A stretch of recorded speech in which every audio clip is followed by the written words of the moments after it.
Good. Numbing. Hello, YouTube. Hope you're all doing well. Welcome to the silence, the cold, stoic silence of the main menu of Sonic Frontiers. You get a melody for like the first 20 seconds, and then it's gone. Last time we left off, we managed to clear I think it's called Ares Island, the second island. But now we're on to the island that... It's not that I don't like this island, it is just the weakest one of the lot, Chaos Island. We're going to do our usual, we're going to go explore, try and do all the cyberspace levels, and all the usual that entails. And gives me a second to remind myself of the controls, because it's been another fortnight since the last stream. If you're watching these in post for whatever reason, like way after, then it probably just seemed like, why does this guy just forget how to play after every single stream? Ow! Alright, no momentum, forgot about that. After every stream, yeah, because it's usually like there's a good 2-week gap, so I just... You know, playing other things, doing Tomb Raider, getting ready. Well, it really is going to be doing lots of Tomb Raider up and coming, with the backwards compatibility, including Tomb Raider Legends, in a couple weeks. I'll pick up that music track in a second. I just saw that.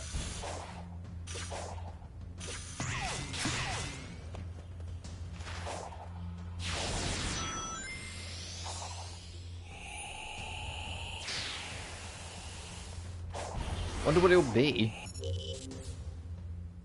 I know how to dodge! What the fuck do you mean? Ooh, Red Mountain. You know what? Oh, right, I always forget, you start on it, so I just clicked off it. Sure. Do I have it set on loop? I do. You know what they should have? I forget what the track name is, like the second half of Red Mountain.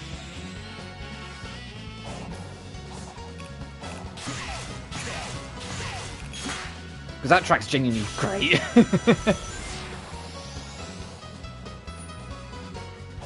Oh, we got the...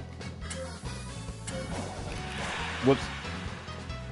Oh, there's a real funny way to cheese this, by the way. You just hold parry.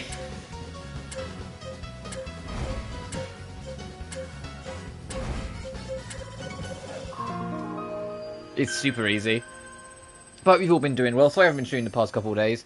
Thursday, as I said, that one was known, so I was attending the funeral and whatnot. Yesterday, I was honestly just super tired. My social batteries had well and truly been spent throughout all of Thursday, and I woke up Friday, and I was still just so exhausted. For those who've never played Sonic Frontiers and are wondering why I don't really like Chaos Island as much, like, it's not that I hate it, I say it's just I like it less. It's because the majority of the island challenges are 2D. So I just think they're less interesting.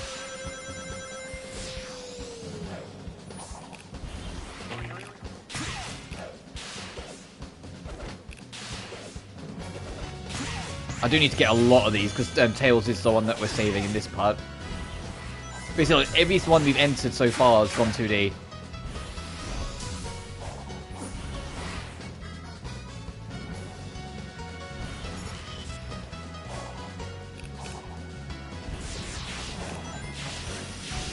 Oh, okay, I'll skip that one to the end. Like, people say this is the first island where you started to see the limited budget, and, like, yeah, I kind of feel it. Oh, this is 2D as well, huh? Ugh.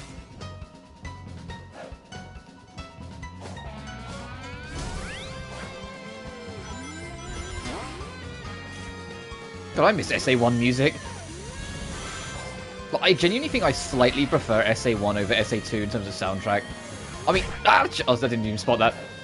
I mean, in general, I prefer SA1 over SA2 as a whole experience, but still.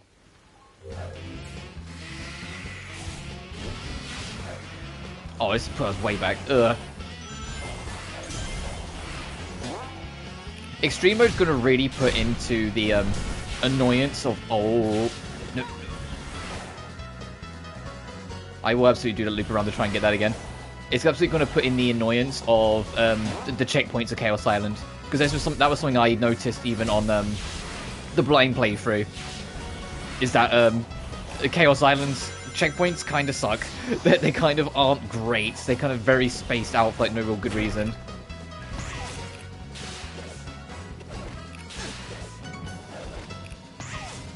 Considering that the first, fourth, and fifth island were originally at some point going to be one island, it makes me think that this island would have originally been the last one. Oh, damn it, I was mashing the bumpers to try and break out of it, but I think the positioning threw us off. And so if this was the last one, then I guess it makes sense. It's like this, but equally, you know, equally, I wish it wasn't. And see, he didn't even drop the gear that time, so I just got worse loot.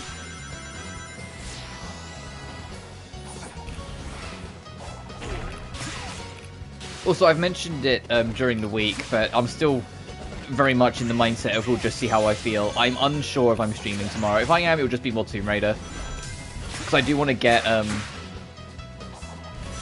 TR3 done. And I doubt I'll get it done in the next stream, so we'll probably have to like carry it over into another one. Like, it's in next week. To be fair, if I don't finish it tomorrow, I probably will just stream more of it on Monday, get it done.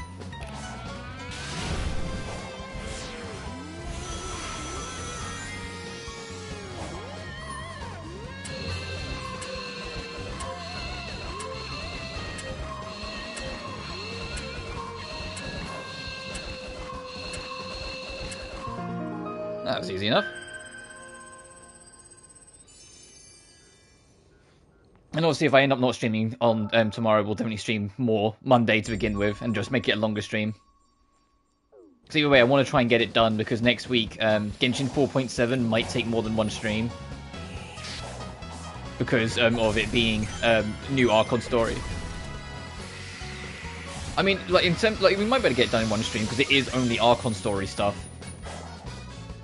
I mean, we've got the Koran stuff as well, but there's no like map to explore is what I mean, so we can just dive straight into the story stuff when that comes out. Which I'm very excited for. I'm always down for more Dane Slith. Fuck.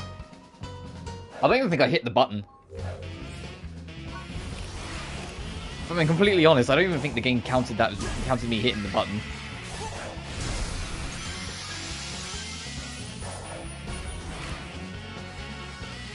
Let me get my info boost.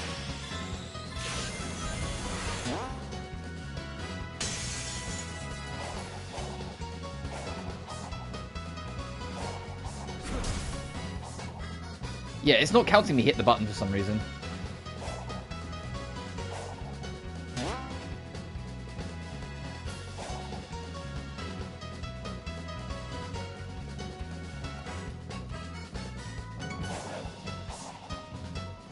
I'm just gonna try and... I want to try and get up there, but while still in 3D, to see if I can Magoo it.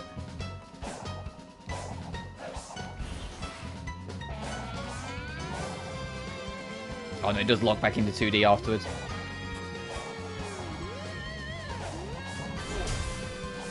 I have no idea why that's not letting me interact with it then.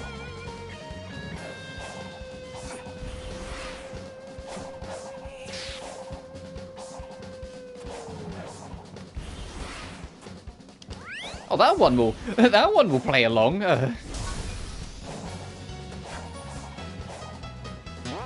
Which I think is part of the same puzzle anyway.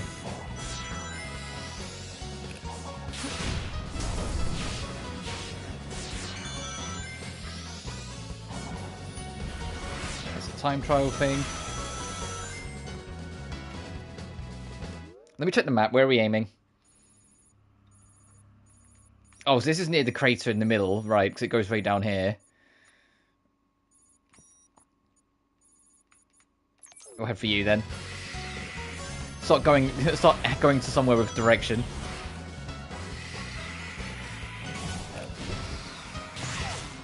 Oh, this is this one that we died to, so it got skipped.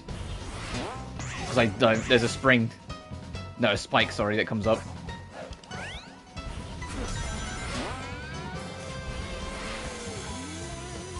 Look at this. So yeah, the camera turns. It's like, oh, by the way, like, it's like, oh yeah, this nice little fly around, go around the corner. There's a spike. Yeah, thanks, guys.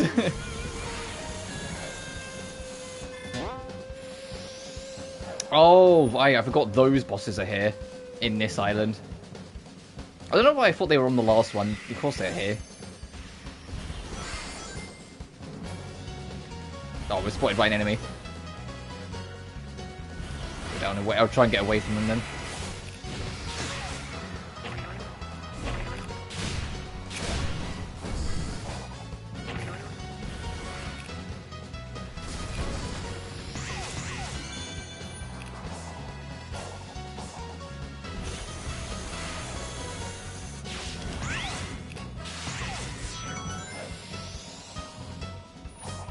That's later on. I'm trying to remember like what's what, when we do what, etc.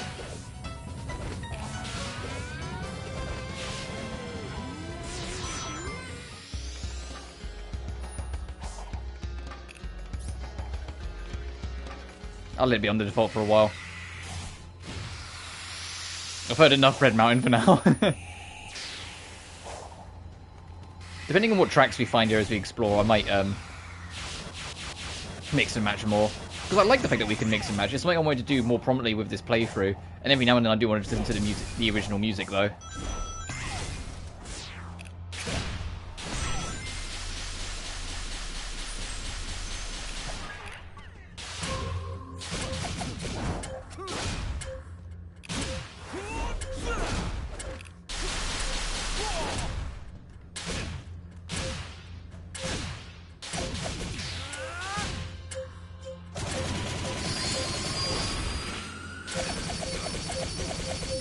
Oh, we definitely got enough.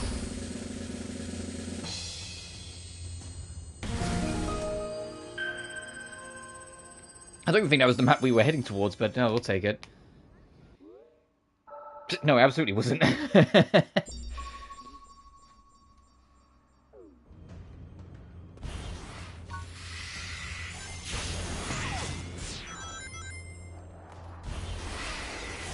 It's funny that I still see people online say that they didn't know about the infinite boost thing, and I'm like, that's like the first thing we did on the blind playthroughs. I drew symbols and I accidentally did like an 8, and it gave it to me. That was like the very first thing I figured out. It's like, do you guys not experiment? When you have new abilities in a video game, do you not experiment to see what you can do with it? Like, come on. Do you only believe what the game tells you?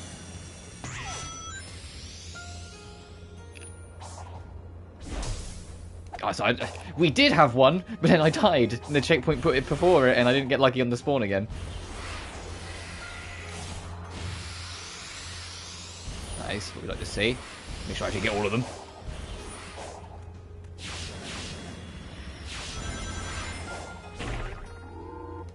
I suppose like, in between streams we had the state of play on, for me it was Thursday night.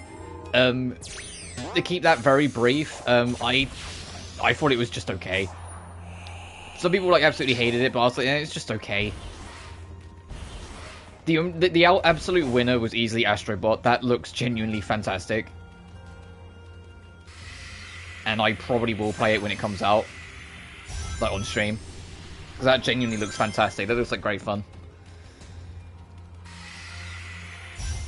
Assuming it doesn't come out like the same day as Sonic X Shadow Generations or something, then we might have to like fight for my attention a little bit. Even so, I'll probably still play both, because I doubt Astrobot will be that long.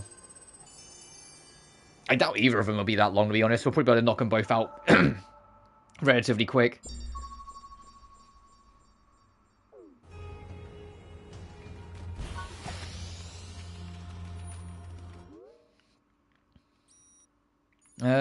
Yeah, sure, we'll go fight you. Try and get actually a gear so we can start working on some of these other things. Ow! Of course.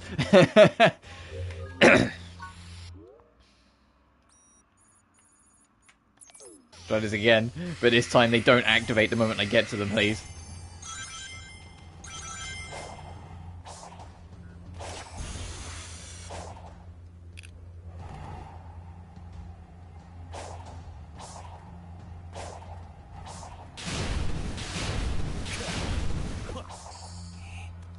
Oh, was there even a reason to do that? I don't think there was.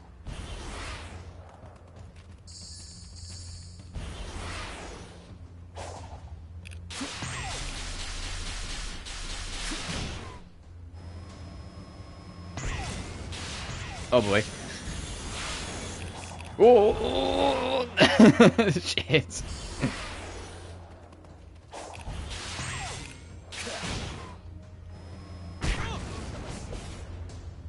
Okay, you can't just go around. There is a boundary.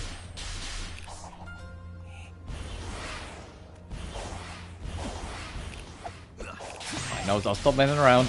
I just get nervous being around that many spikes.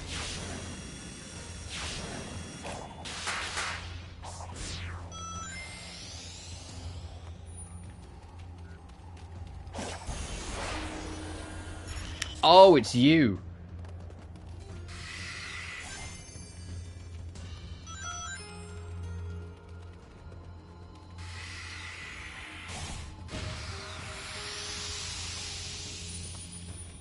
I love the music when you fight these guys. The dun dun dun dun dun dun dun dun.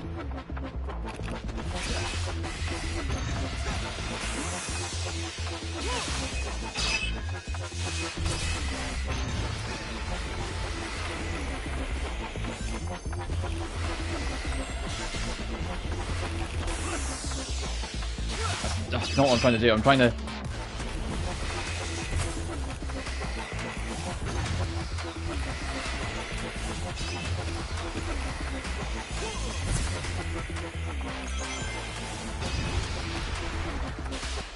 There we go. Are you ready?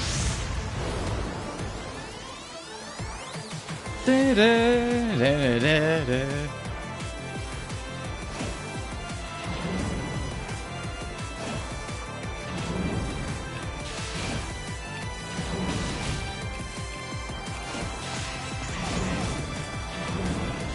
Oh, Jesus. This is a little more nerve-wracking.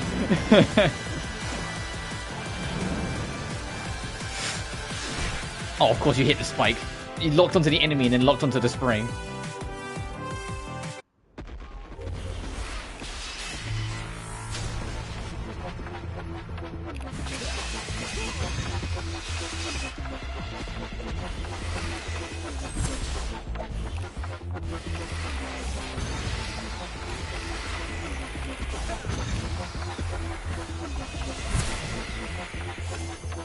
Where is it? There it is.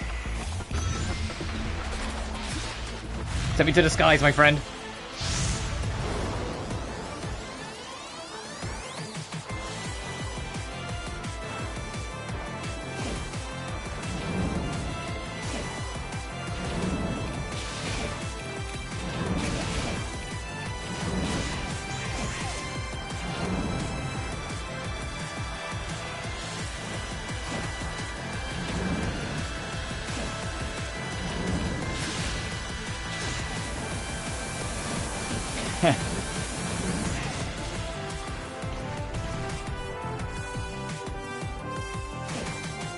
Hopefully this will be enough.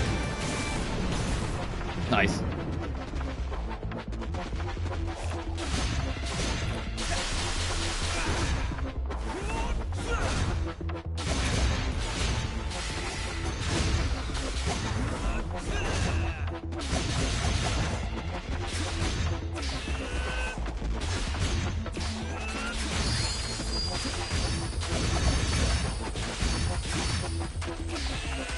There we go. The amount of times I was trying to get this to hit.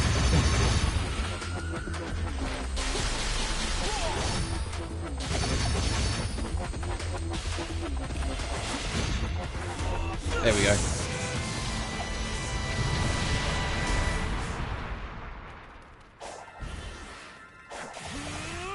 I need to use that more often. It's such an easy like range thing to quickly just use. I just always forget about it.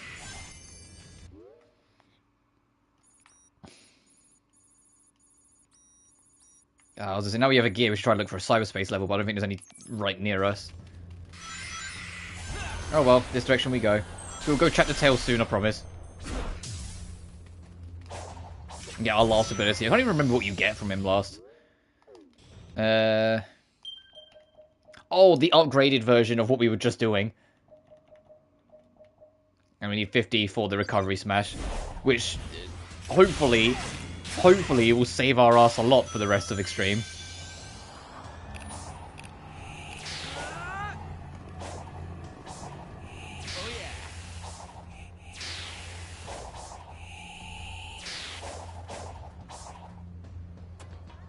But I've really been enjoying my revisit to this game, even with, like, you know, the extreme difficulties challenges that comes with it.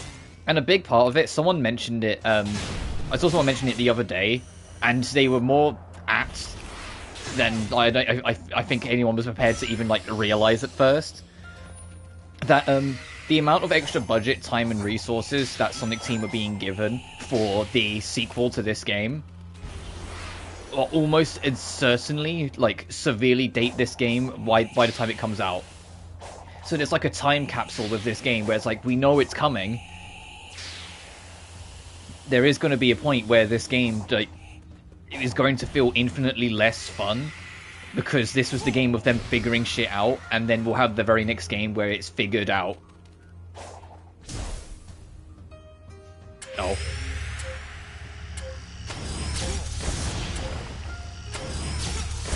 Why did they give you a whole minute for this? What, are you serious?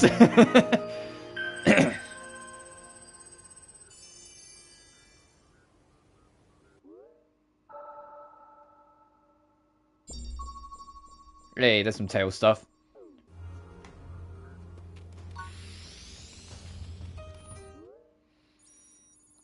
I think that might be where plot is. Oh, there's a music track, though.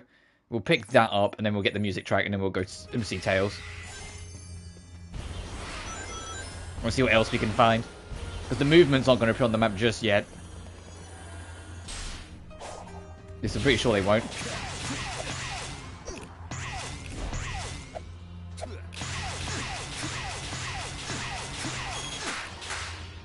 Something locked onto us, I don't like that.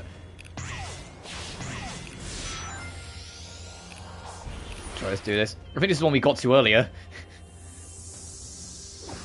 But then came away from.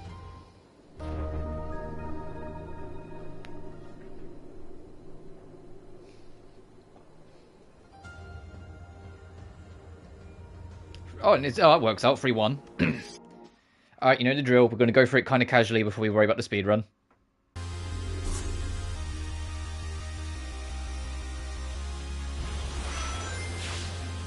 Oh, this one, the one that's just Green Forest.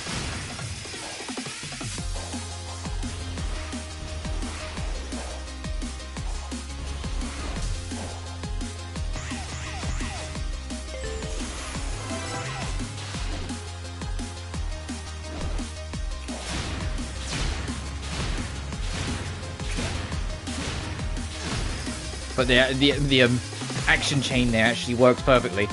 In SA2, you got to really push to try and make that chain work smoothly. It does not want to play ball usually.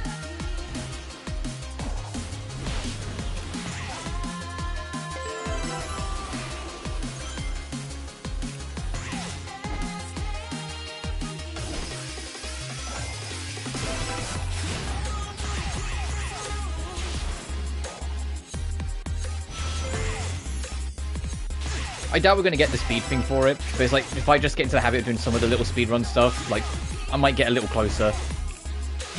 Like, on our first attempt. It'd be nice if we could hit it all in one, but I doubt it. I'm pretty sure there was a couple we managed to actually hit all in one in our blind playthrough. Oh, we were locked in, I couldn't jump that.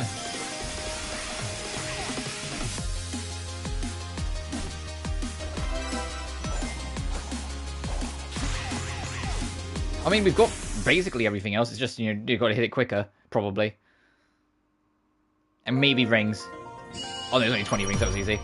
Minute 27. Okay. That should be doable. Come on, I was farting us around for a minute. That should be very doable.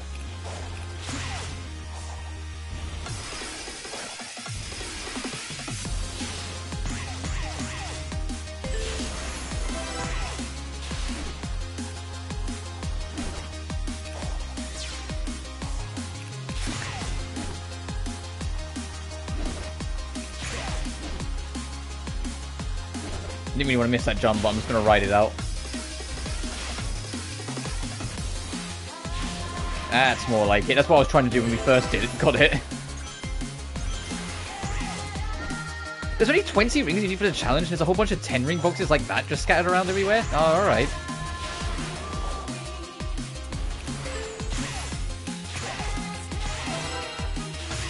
part of the reason why I feel like it'd make more sense if we had to get like much higher, because there's so many. Because that's the one thing they didn't want to extreme up. It feels like the only thing that's different with the extreme of the Cyberspace Special is just sharper time limits. You just got to be a little bit more quick on the mark. Oh, save it.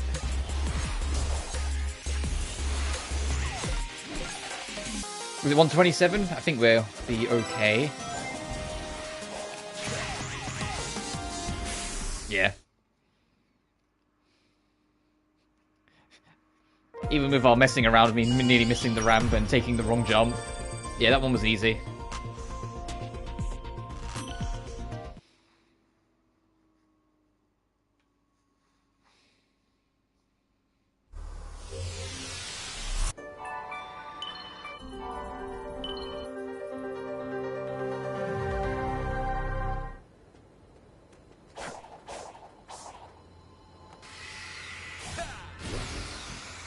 Oh, nice, another free key as well.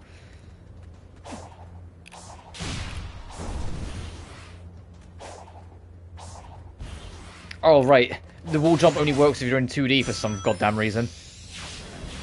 They're scared of letting you have complete, like, mobility freedom.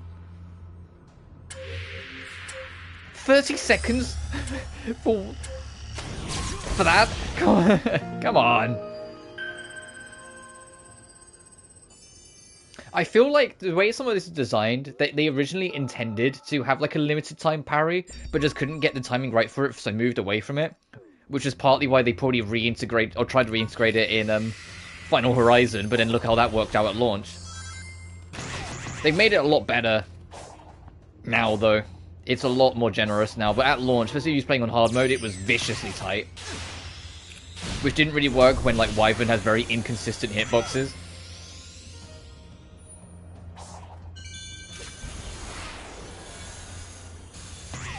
Which is why a lot of people hated Final Trial. A lot of people hate Final Trial, and they say it's because it was hard. It's like, no, the reason why you hated it is because Wyvern was horrendously inconsistent. That made the parry feel like inconsistent.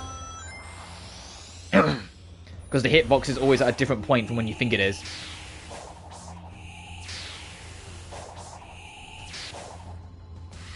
So my throat's very sore today. I don't really know why. I couldn't tell you.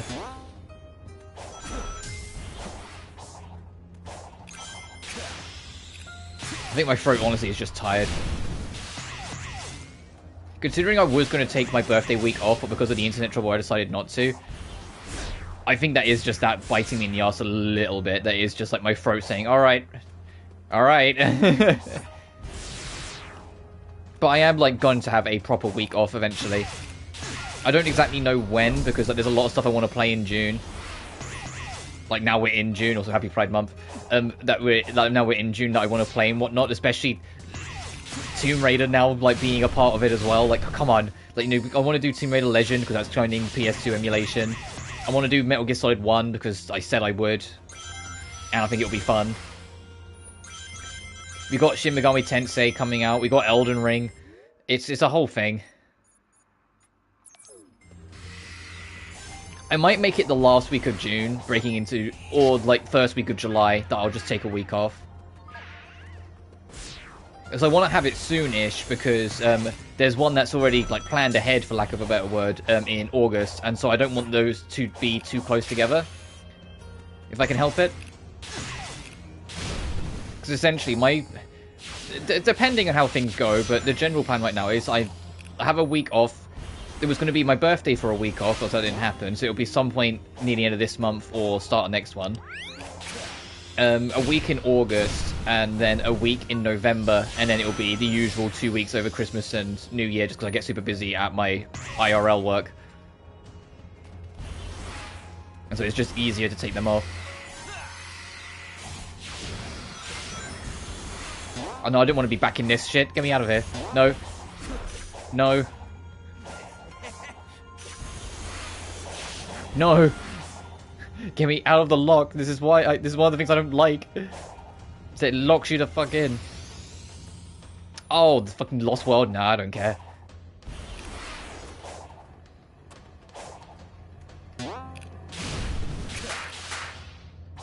For the record, I don't hate Lost World. I hate its story, but I don't hate the game itself. I just don't really care for Lost World as a whole.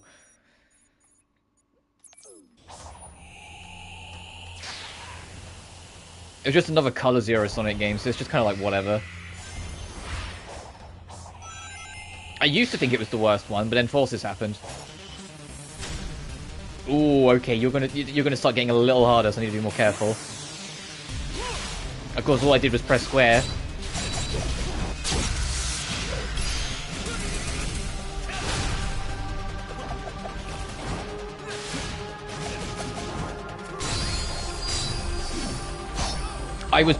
I can't stress enough, I was holding the parry, but he decided he wanted to badnik bounce, and so it interrupted it.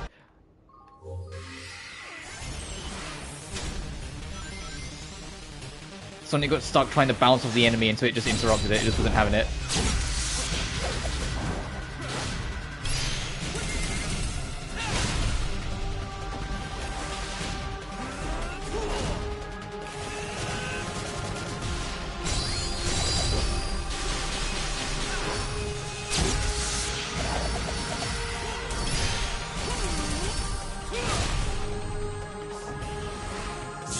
Hell yeah.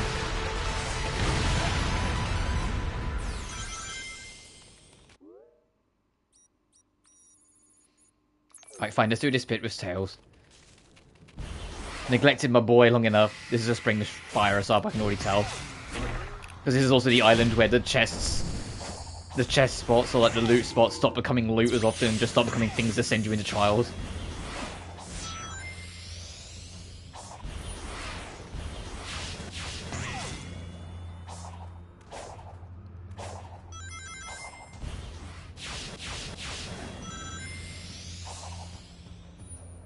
Wow, I missed all of that, huh? Alright. Alright, let's free our boy. Hang tight, little bro. I won't make you wait much longer.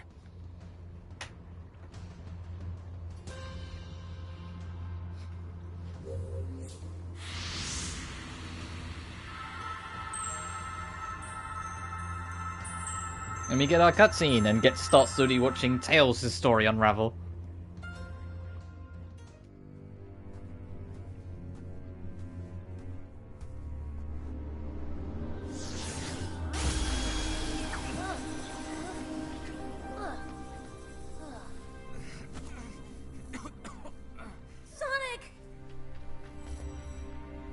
Catching my breath.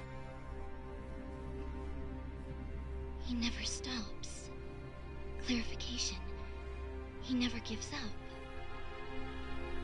The spatial anomaly that affected us seems to have left me in a digitized state. But those same energies are manifesting into some worrisome mutations for you. Those sure are words you said just now. I'm saying I'm fine. You're not, and I'm worried. I'll be fine. And I need this power to rescue you. He's even enduring the cyber corruption better than I calculated he would. You're always rescuing me, and... Let's focus on the now. What do you need? Chaos Emeralds. Think you can help me track them down? I'm on it.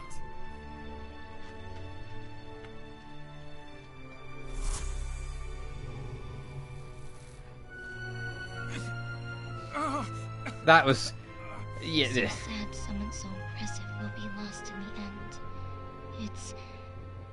It's not fair. It was IF doing in the Sonic Zone? I don't know, dude. Anyways, give me my last ability. Yeah, the R2 and X. You. Oh, I completely skipped what she went to say because I just jumped and pressed X. Whoops. You! Also, I hope you're doing well, dude. We're stuck on fucking Chaos Island.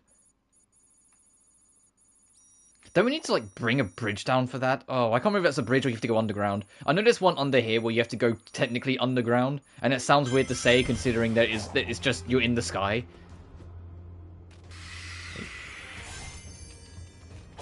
I mean, Tails isn't voiced by Kate Higgins in this, but yeah. I can't remember when Kate Higgins stopped being the voice of Tails. Because it's been Colleen for ages.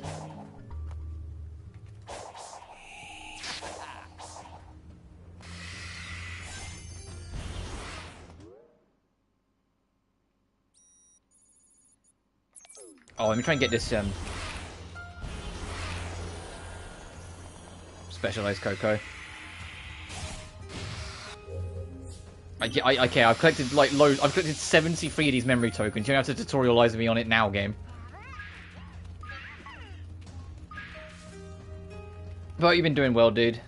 My throat's still a little sore because it's determined to like hang on, but other than that, I'm all good. Sonic. I mean, that was more on me, but still. Alright, let's try this again. There we go.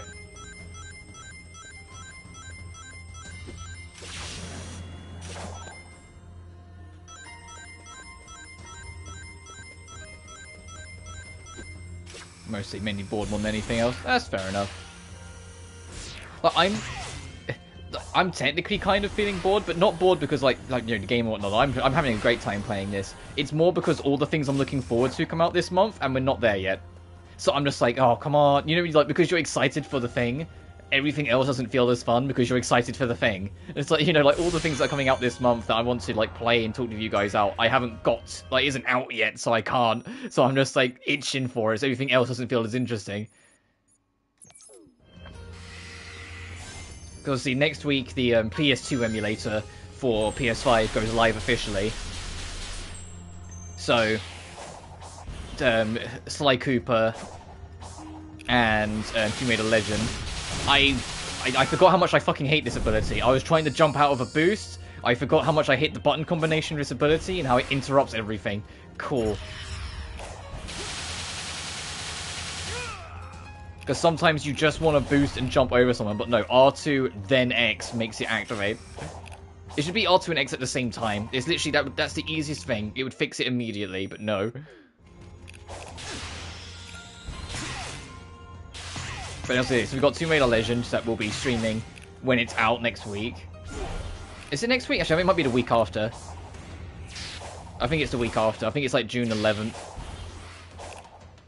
But anyway, yeah, when that drops, we'll be on that like immediately. Genshin 4.7, so new Archon quest and Koran's quest is actually next week.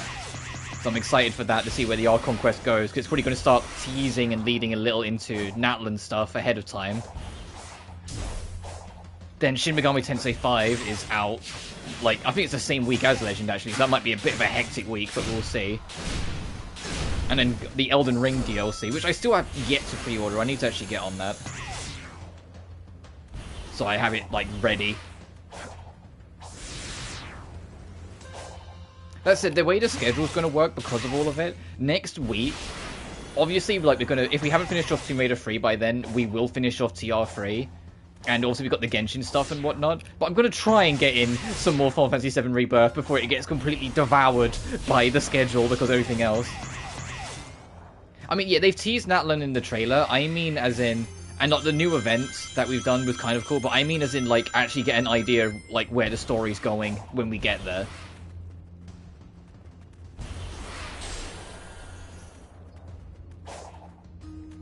Also, I went all the way up here, and the thing I need for Tails is not even here. Where the heck is the, like, the Tails interact? Hang on.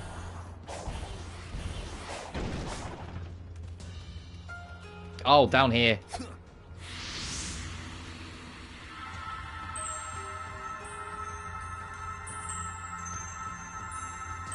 I could have just skipped that.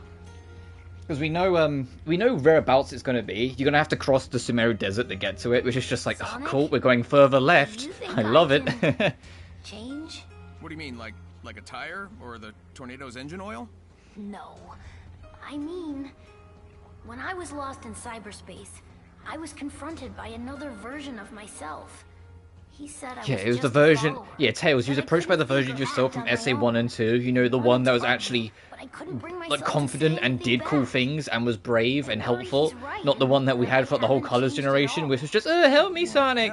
And also, like, bitching and moaning every time Sonic, like, didn't trust you on something that he had very good reason to not. And I know you'll keep on working hard. Bye-bye, Kate Higgins.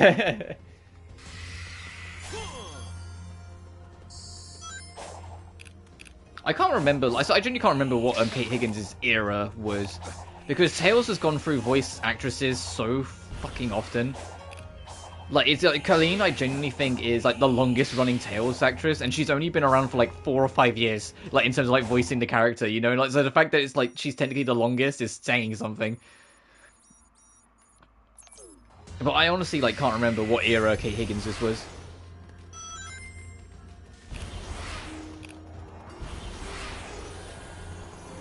I'm curious if Roger Craig Smith will continue being the voice of Sonic. Like, even more new. Oh, I remember this bullshit.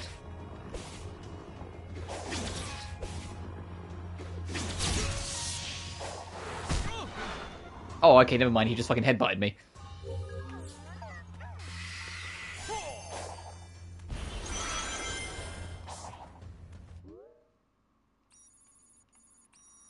Oh, I need to do the fucking Tails thing again. Ugh. Once again, Chaos Island's checkpoints suck. As in, because they don't exist. It's weird how, like, the other islands, it feels like you lose absolutely nothing if you die. You come to Chaos Island, you always lose something when you die. Like, it's crazy, like, the contrast between Island 2 and 3. It's like, Island 2 is still like, yeah, it really doesn't mean anything. You will lose, like, 5 seconds at most. You go to Island 3, it's like, nah, bitch, you gotta do the last 10 minutes again.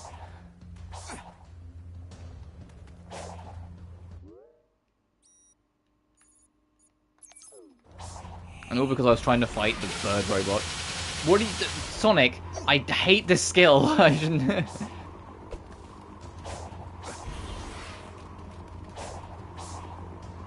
The enemy isn't even interested in me. Let's just move on. Genuinely, it's annoying because it's the easiest fix. All I needed to do with this skill is make it that it's R2 and X at the same time, not R2 then X, and it would have fixed the problem entirely. But the fact that it's R2 then X means that you boost into trying to jump, and the game thinks, oh, you wanted to do the attack, right? And you're like, no, no, you fuck.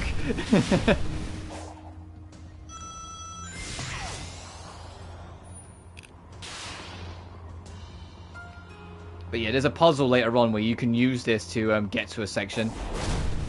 But I'll just destroy it. Where you can glide off of it to reach a faraway ledge. I can't remember where it is, though.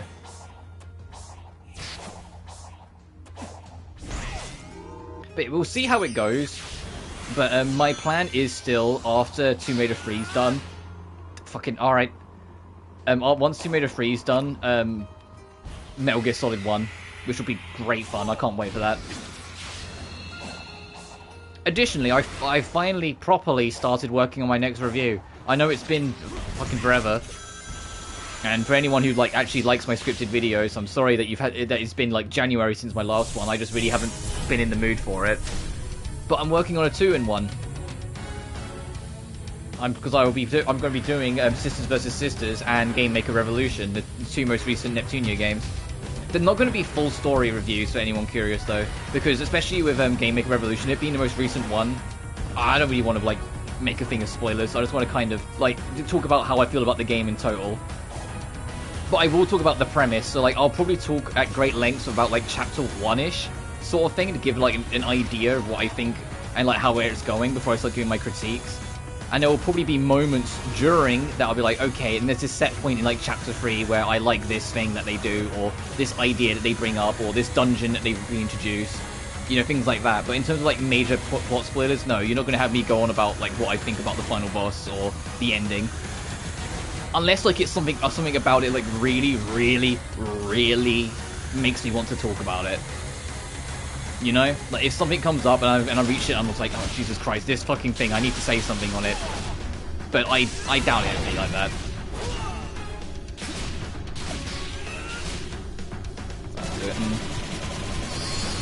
But the only reason why I bring it up is because every other RPG I've been doing, or any other review I do the whole game and its story. Like, I mean, look at Knights of Azure 2, I did the whole fucking game twice. Just so I could cover every single detail in the review.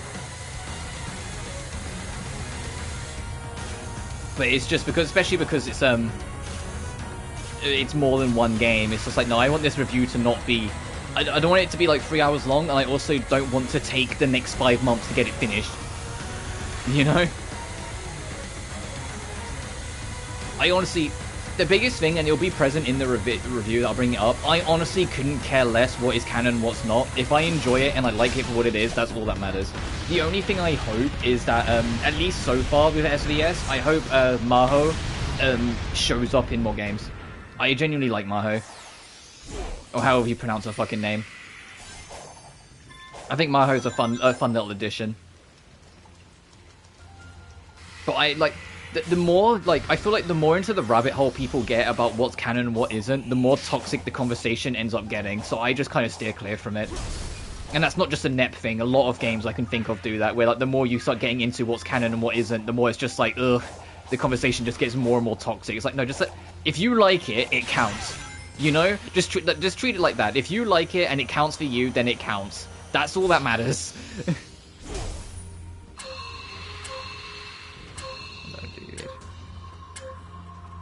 Oh no, that's how we have to end it, so...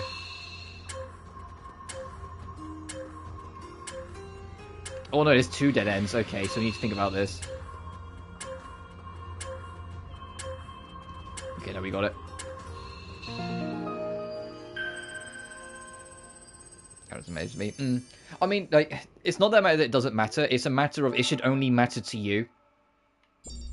Is what I'm getting at. Like, it shouldn't be a situation where if someone else goes in and says, oh, but I think this is because of this, and that, you shouldn't sit there and go, then, like, start a war over it. It's just like, oh, okay, well, I like this, I think it fits, so I'm sticking with it. End of, you know? Like, that should just be how it is. Not just start, like, turning into, like, a fucking culture war just because you think something else matters more than others, or something else you think is part of the true story and true narrative, when the true story and true narrative they fucking make up as they go along anyway. This is not an ideal world. You know, like the writers make it up as they go along anyway, so what does it matter? I could be so much more efficient. Amy said it's not that they have this whole planned out timetable and each game is just the next step of their magic timetable. No, the next game comes along and they say, okay, what story do you want to do now? But there's no physicality to it. Everything feels just out of reach. Do you think that's why the ancients made the cocoa? To have something real to put their spirits into? It's one hypothesis. I mean, like, because I think we spoke about this before, that's not the spin-offs, but it's like, for Goddesses Online, I don't see why it can't be canon. Like that one, because it's just them playing a video game. Does it matter? Like, you know, it's not going to affect anything. They're just playing a video game and they get caught up in a little adventure playing a video game. That can be canon and it not affect anything, you know? Like, there's a few things on it where it's like, I feel like it more, like, just doesn't matter, and they're making a thing out of nothing. Well, so I get it with some of them where it's like, I haven't finished SVS, obviously, I've barely started it, so I don't know how far it goes. But if there's things where, like, it becomes too contradictive of other ones, then I get it. Like, people can be a bit like, no, I don't want to count it as canon. You know, things like that. 4GO is just the first example I could come up with, because, like, regardless of whether it's canon or not, it affects absolutely nothing, so it's like, what does it matter? Yeah. I mean, I actually, the bit I played of the gameplay, because I only played for like an hour yesterday before I had to get ready for work, I see what the gameplay's doing, and I like it for what it is, but I do have gripes. But I can see what it's going for, and I can see what it's trying to do, and what it's trying to elicit out of the player. Because ultimately, the whole system, it feels very built around trying to make you swap between the characters all the time. They don't want you to just stick to one character and only play as them. Because the AP system will throttle you so fucking severely, it's ridiculous.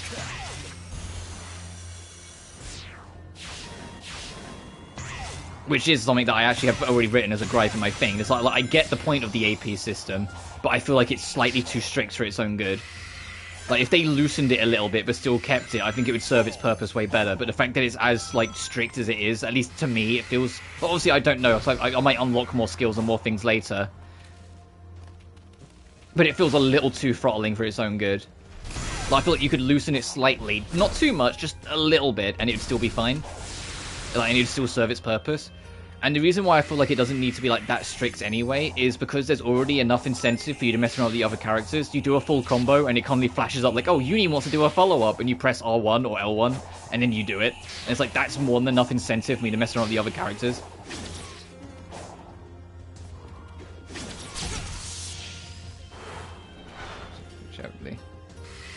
AP limit entirely. Oh, so they go the other direction. Fair enough. The only other thing that I thought was kind of weird,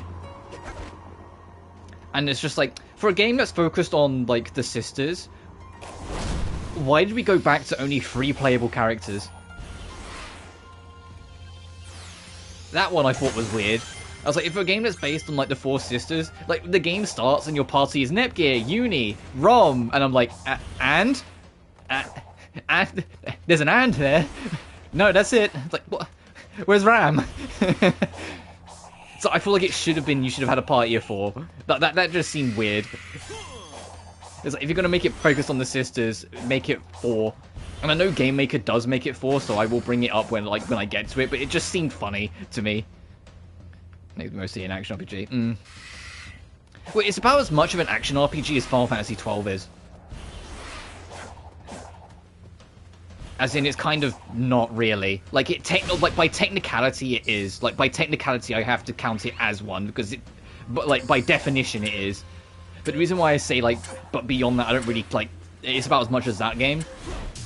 I just completely... Oh no, you're supposed to start at the bottom, okay.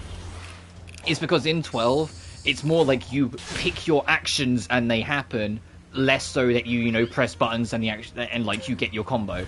It feels more like Square is just your action, it's just happening more in real time. So like it is technically an action game, but it's not that action-y of a fucking action game, if that makes sense.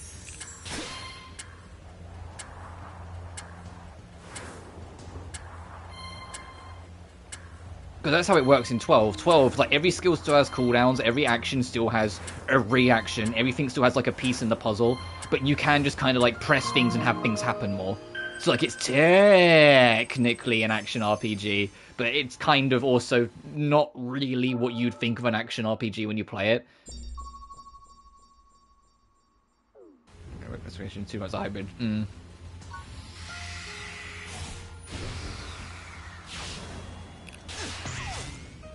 Oh, and the only other thing, and it's not a gripe, like not a natural criticism, it's literally just personal preference. Some people do prefer it, I just kind of don't. The camera has weight on it in SVS, and I'm like, what? That's so weird to me. That's like really threw me off. As in, like, if you flick like the right stick to the right, the camera will swirl, but when you let go of the right stick, the camera will keep moving for a smidge. Because it has, like, the camera has legit weight to it, so like like the weight will make it carry on going. It won't just grind to a very sharp halt. It makes it look more natural, which is why some people prefer it. But for me, it ends up losing some of its precision, which is why I don't prefer it.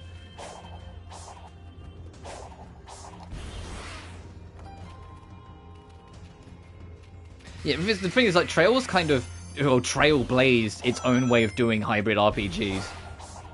By literally just making him that there's both, you know?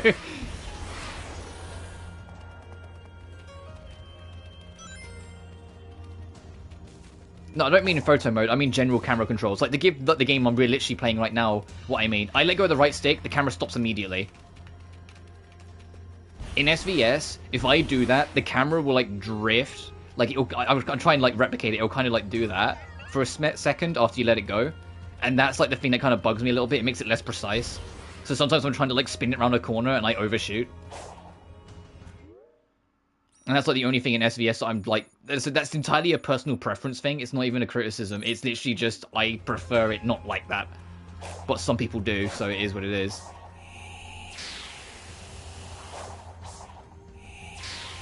Turn-based focus.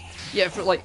When I like told you how like metaphors worked, and then you immediately went, oh yeah, that's just Trails from Daybreak, that I kind of figured out from there.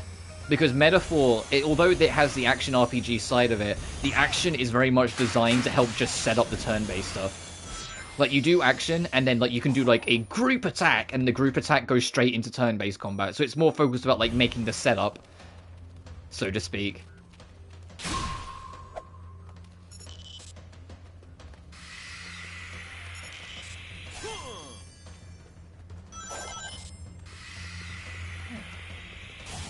So I already kind of have a good idea.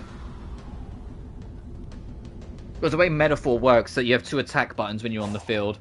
You have like just like, you know, the combo for like building up attacks and whatnot. And then the other one is group attack, where like you'll summon all of your gang to attack alongside you. the group attack, when it hits, is immediately transitions into turn-based combat because your whole team's there then. Because Metaphor is emphasizing the whole having, like, when you enter a dungeon, your whole party doesn't just stick together. Like, you can all go off and explore separately. Like, your AI party members will go off and explore separately from you. So you kind of fight on your own. And it's only when, like, you're in trouble, you press the button and bring the gang in, and you can do your fighting together. Which I think is kind of a cool idea to begin with. It's one of the things in Persona 3 that I actually liked, the whole being able to separate your gang. The problem in Persona 3, however, is that it was always an atrocious idea to do it, because the basic enemies will destroy you. If you're on your own. They would fucking eat you alive if you're on your own. And the AI was not smart enough if they got into fights. So if they ever got into a fight, you had to go find them because they would die.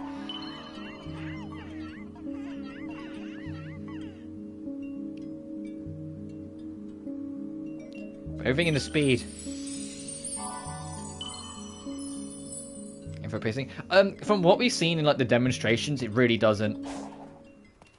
All the demonstrations they've done is literally like you press the button and then they're fucking there. Like, it's not like you have to wait for them to all run over. You just press the button and the whole gang just arrives. It's just they can find, like, extra loot for themselves as they go. Big treasure chests they won't open, but they might put on the map for you, sort of thing. Everything I've seen on it, to be honest, the game actually looks hella snappy. It looks like one of the faster Atlas games they've made.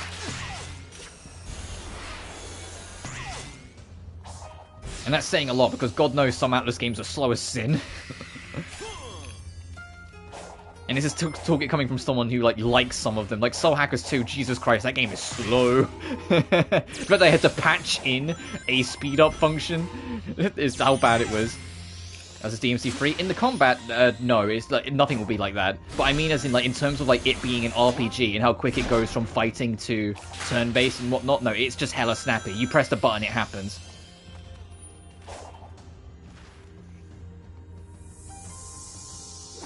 The biggest thing I'm interested in with Metaphor is the whole... I keep on calling it the Atelier stuff, but that's not really fair. It's just the first thing that comes to mind when I think of it. It's the whole thing that the game has where the whole game's on a soft time limit. And you have to... Essentially, the whole game is designed around... You have to become the next king of the city once, like, the king is dead, sort of thing, or, like, the king of the kingdom. And the way to do that is to prove your merit to the people, because the people, like, have to vote. And, like, decide who they think it is. So the whole game is built around you going out and doing as many favors, quests, and exploring the world to get your name out there as possible within the time limit of the game. And then, depending on how popular you are, affects what ending you have. Which is why I call it, like, the Atelier-esque side of it. Because that's basically a fucking Atelier game, just to replace assignments with becoming the president. You know? Or becoming the king.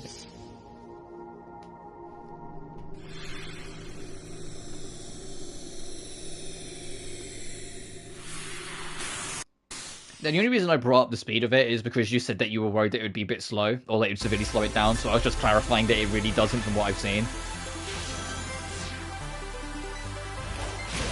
Oh, this is just Sky Sanctuary Day. Or Day. I always say day and night because I will always refer to them from Sonic Unleashed terminology, because that's one of my favourite Sonic games. In fact, I'd probably go as far to say that is my favourite Sonic game. But no, it's Act 2. And yes, I would have said night if I said Act 1, don't judge me.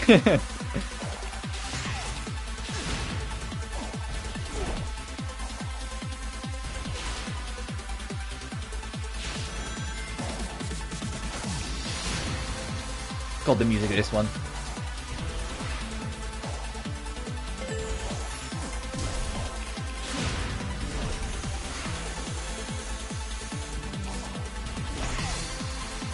I'll read your comment in a second. I just want to... Whilst I've got a rundown. I know I've missed a few red rings, but I just want to kind of feel out the level first. Oh, wow. Oh, right. Okay, the physics are different, right, from Generations. Right, how could I forget?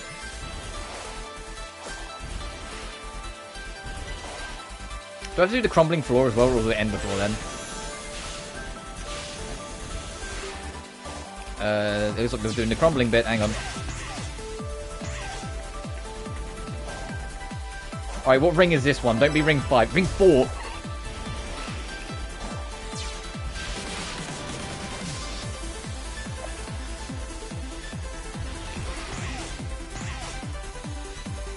Oh, okay, Ring 5's a gimme. Alright, now let me read your comments. Persona and Atlas use gameplay loops to artificially slow down the pace. There are games that have fast speeds to positive and negative, and slow speeds to positive and negative. From what I can tell, obviously, like, with the demonstrations and whatnot, it is... Like the gameplay loop is... It's I don't know how to really put it. Like, it is faster in that sense. But, like, it is more focused about, like, getting you into it, getting you into the notion, instead of being, you know, bogged down in systems and in-betweens. Like, it is more focused about just go out there and get things done, and less about, you know, what gameplay loop they can trap you in for, like, a whole dungeon worth, or what mechanics you have to do, like a day and night calendar system and shit like that.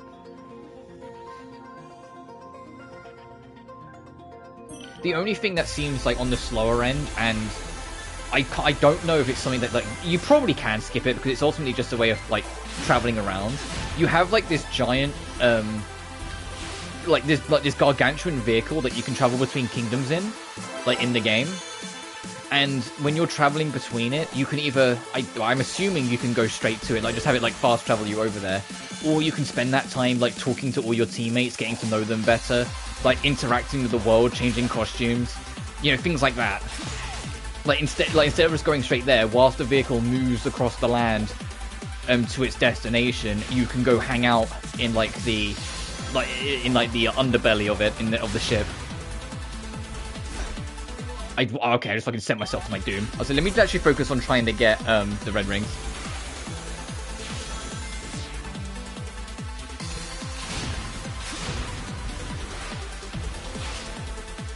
Persona 3, 4, and 5, in my opinion, are all... I think in retrospect, Persona 4 is the best about it.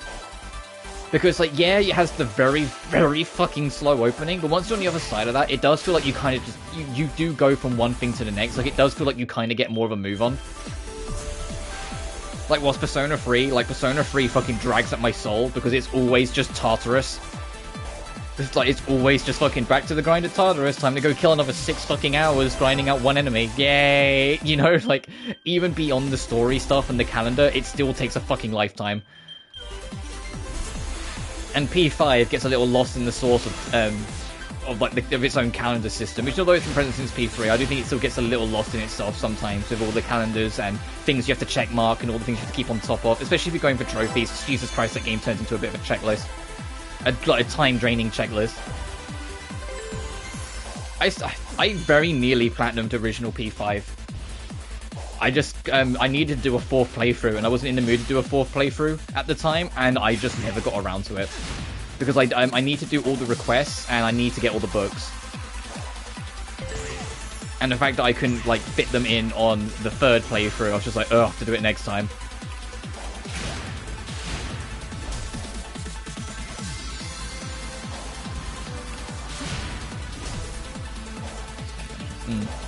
The biggest thing that I genuinely didn't like with P5 was the whole, once the dungeon was done, you couldn't go back. You just, like, if there was, like, a limited shadow that you needed, well, I hope you got it when you was there, because otherwise you're going to be, like, ripping your hair out, especially with the fucking gems. Oh, God, trying to 100% the personas, and there's the fucking treasure demons, and there's one specific one per... I was like, oh... And some of them don't show up in mementos after the fact. Why do I have to fucking kill myself, like, on some of them, because it's just so annoying. Like, at least in Persona 4, when you were done, you could go back. And heck, there was even an incentive to go back, because they would spawn a unique new mini-boss at the end if you did it a 2nd time through.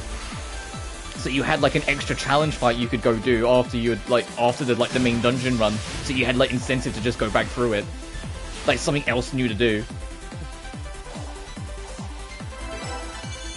I think it was only, the crime scene that didn't have an extra mini boss to return to, which makes sense because it's technically the final boss with Adachi. Oh, and I suppose in Golden, because I always fucking forget about Golden, Marie's dungeon you don't go back to. Marie's dungeon is the only one that you physically can't go back to because it's in like some like Dreamscape thing. But I'm not really losing much because I kind of don't like the gimmick of the Dreamscape. I don't think anyone really likes the gimmick of the Dream Dungeon, Marie's Hellhole. It basically resets. It doesn't reset you to level 1, but it basically resets you. So for the whole dungeon, you have to like completely like pick up equipment as you go. You have no equipment on you. your levels are lower. You have set like stats and things. It's a menace. Doesn't have to try and play. I said I did it. I have every persona, at least in base 5. I imagine like Royal added a shit ton more. But still. Every dungeon gimmick. I mean, I disagree. There's definitely some that I prefer than others, but I, as a whole, liked the dungeon gimmicks.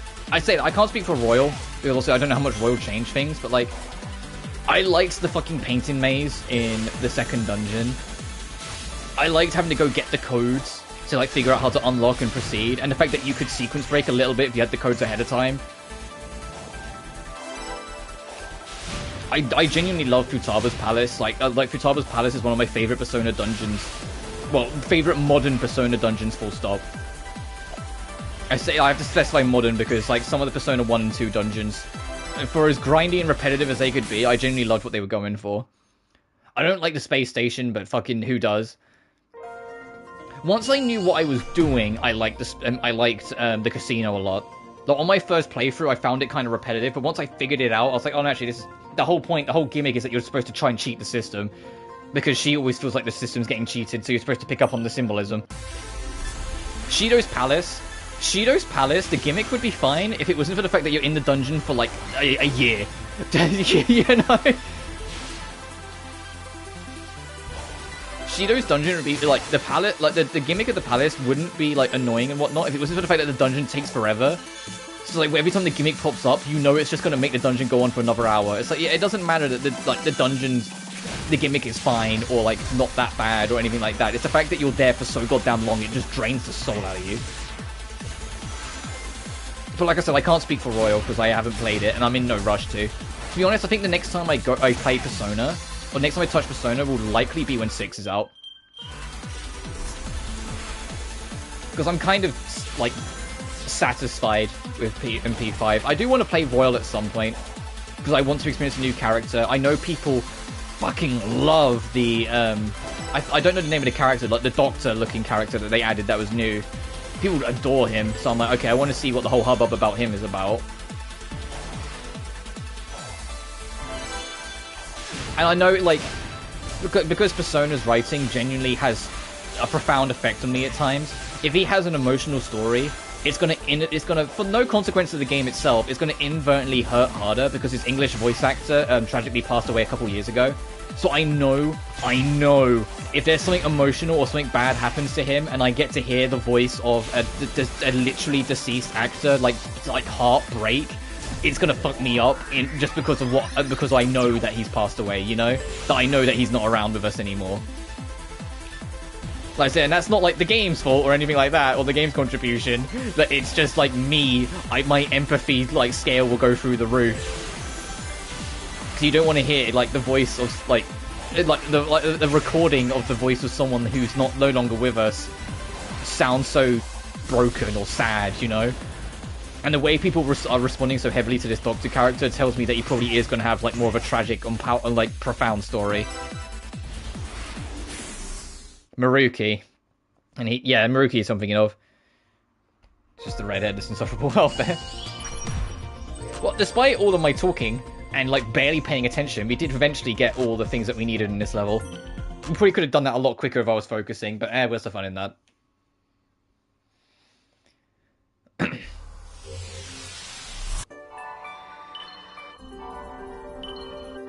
Because I do want to do Persona 4 again. I just can't be bothered to start from scratch again, because you can't transfer your save from Vita to PS4 or Vita to the console version. So it's like I don't want to start from complete scratch again. I'm like, eventually I'll do it.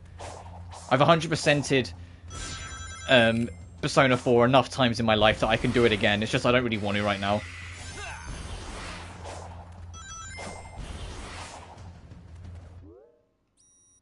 And it's not that I have absolutely no interest. I'll do it eventually. I just have no immediate interest to play Persona 3 Reload.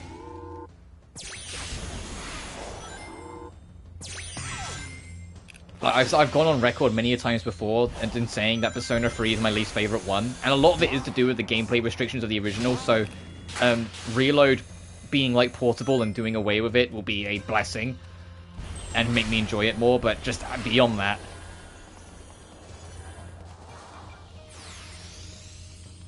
But to tell you that, changing subject slightly, it's still Persona related. You know what was like another instance of me just having to come to terms with the fact that I'm getting older?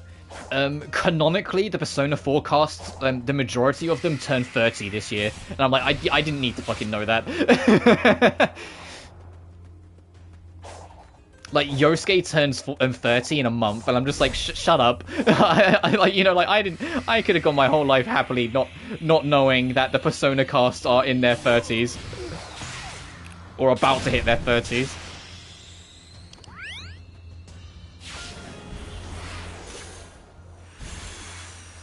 Look, I've been a Persona 4 fan long enough that Persona 4 used to be based in the future. That's how long I've been a Persona 4 fan. I used to play it when it was based in the future, because it came out in 2009, the game's based in 2011. And now it's like so far in the past that the teenagers that make up the cast aren't teenagers, they're 30. And I'm like, ah! We're not just going to know FemC. Yeah, unfortunately that's just not going to happen. I understand why, but it's still like tragic. I would have loved to have seen like HD FemC.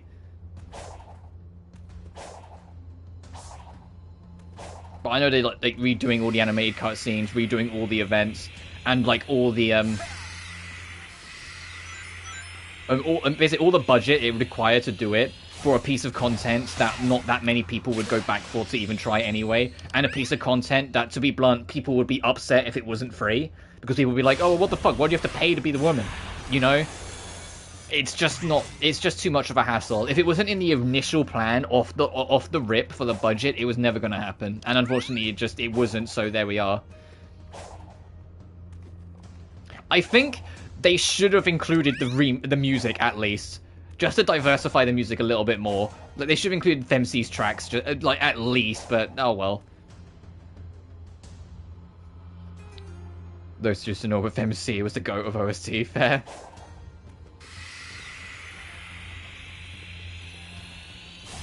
I will say though, the amount of people that like made very vocal complaints at the lack of FemC, I hope does more to help encourage there being a female option in P6. Or just, as I keep saying, if it's not going to be an option because of like whatever, just make a female protag next time. I swear to you, Atlas, it really won't hurt you to let us play as a woman. I swear, it really, really won't hurt you just this once. I swear, P-Team, it'll be fine.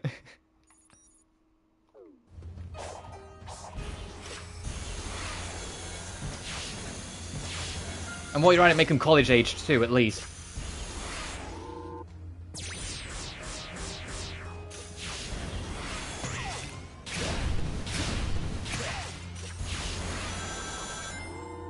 That's what I say that we've the only things we know about P6 are from leaks.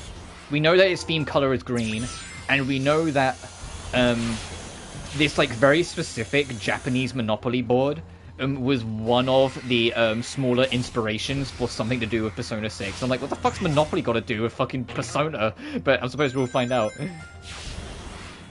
They're like the only things we know.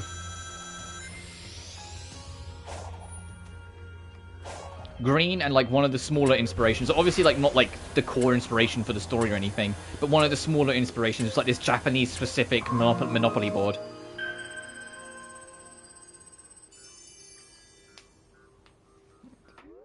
We're not the target audience. Yeah, I know.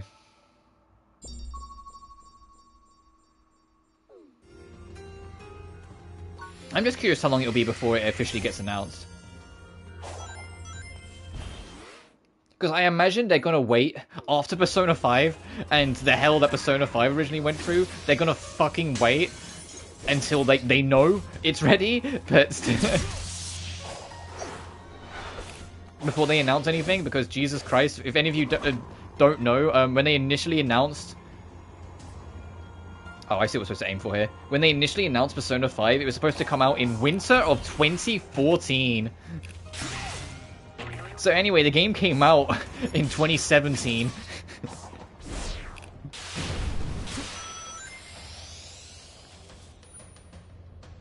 Oh, is this Starfall? Yes. Okay, that's a little annoying that the Starfall happened now, because I haven't fought all the bosses yet. So I have to try and like figure out which ones I've already fought and which ones I haven't for the time gears.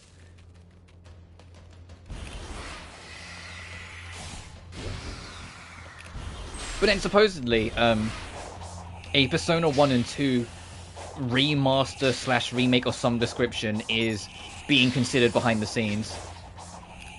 And perhaps has even gone into early development, which if that's the case, that'd be sweet. I just hope if they are, like, they're faithful to what the original P1 and 2 were, and they don't try and, like, modern Persona-ify it, because I don't think that would really work for those sort of games. Their stories are built to be done in, like, 30 to 40 hours, not dragged out for, like, 80.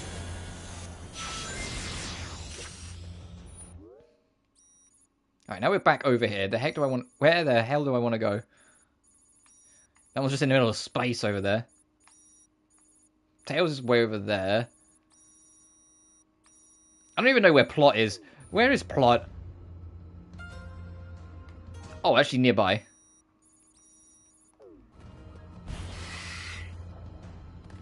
Keep the crazy sunglasses, dude. Yeah.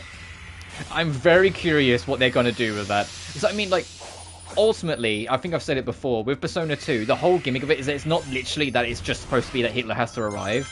The whole point is that it's a Nyarlathotep demonstrating how much he can affect the course of history through the power of rumors. So it's like, technically, if they wanted to, they could use that to make it just an entirely different villain in the remake and just still make it make sense in the theme. But it really wouldn't be as iconic. Or as, like, weird and funny.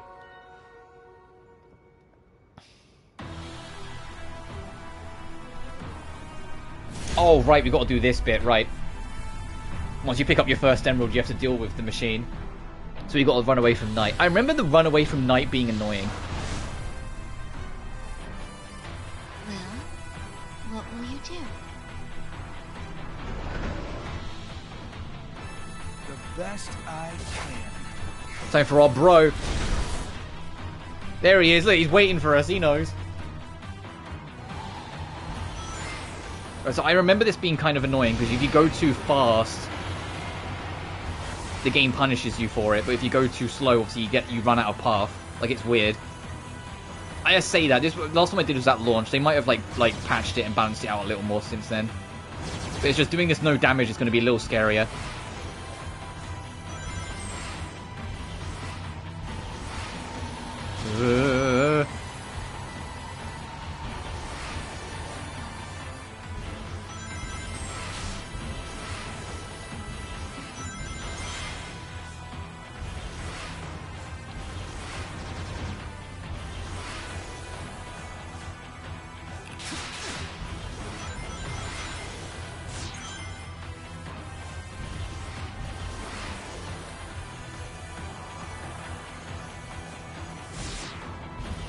Cool.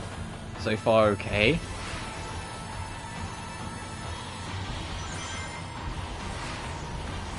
Yeah, I think it's that bit. If you're too fast, that ledge is already... You've already passed that ledge before the thing arrives, so you'll get caught by it regardless.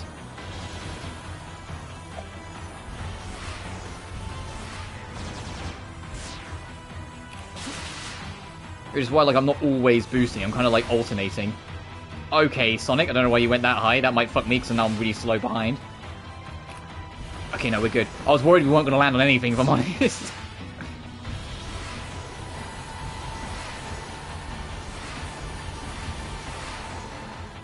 Okay, no, we're good. Alright, first try. I think they have rebalanced that. I feel like when at a launch, we kind of got fucked over a couple times because of just how it works. But I feel like that one, it kind of went along the way it should. So, impressive, right? Within expected parameters.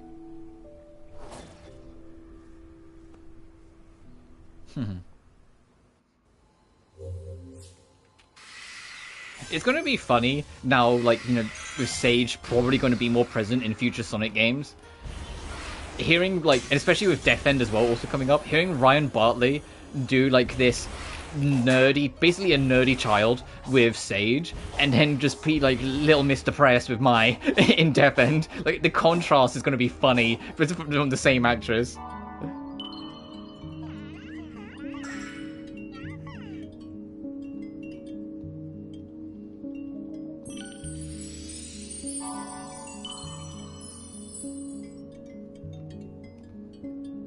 But I said it's no different than Son Drone in Genshin being voiced by Deneen Melody, and hearing like this psycho mechanical doctor lady is also the voice of fucking Roddy Dollheart in Death End 2. That's just gonna be I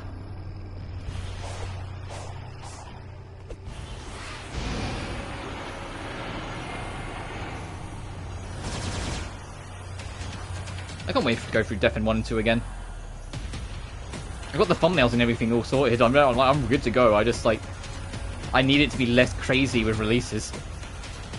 I say that, I could probably fit them in eventually, because it's not like either of them are, like, particularly long RPGs, especially when you know what you're doing.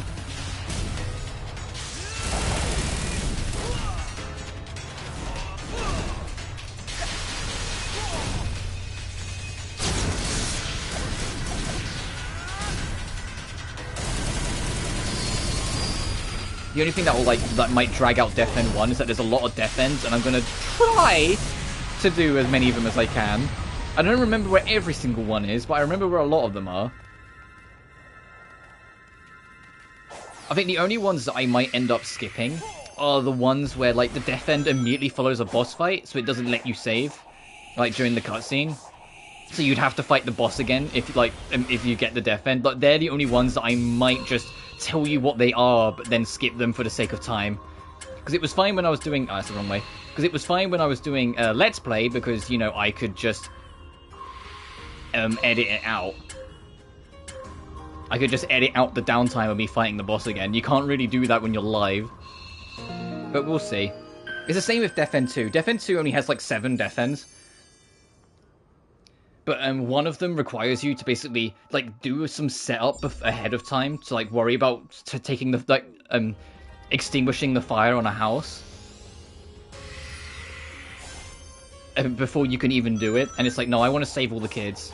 Well, save all the kids that you can until things go to hell in the story. So, like, I will explain at Death End and whatnot when we get to it, but I probably won't show it. Just because I'd have to do the whole forest twice, and I think that would be, like, not as interesting. So it was fine when I was Let's Playing it, because I could just edit the revisit out, but just, you know, it's fine. But when it's... we'll see, though. Depends what mood I'm in. I might just, like, no, you get to see everything, and just do it, but we'll see. And it will also be interesting to contrast to go from Death End 1 to Death End 2 to then Code Z. Considering what we've learned about Code Z is that they are leaning into the mature age rating far more severely than any previous Death End game. So it's going to be severely more blood and gory, with it, especially with its Death Ends. Like, it's going to be severely more, like, disturbingly vicious. Like, if you're, like easily put off by blood and gore, I think Code Z might be difficult.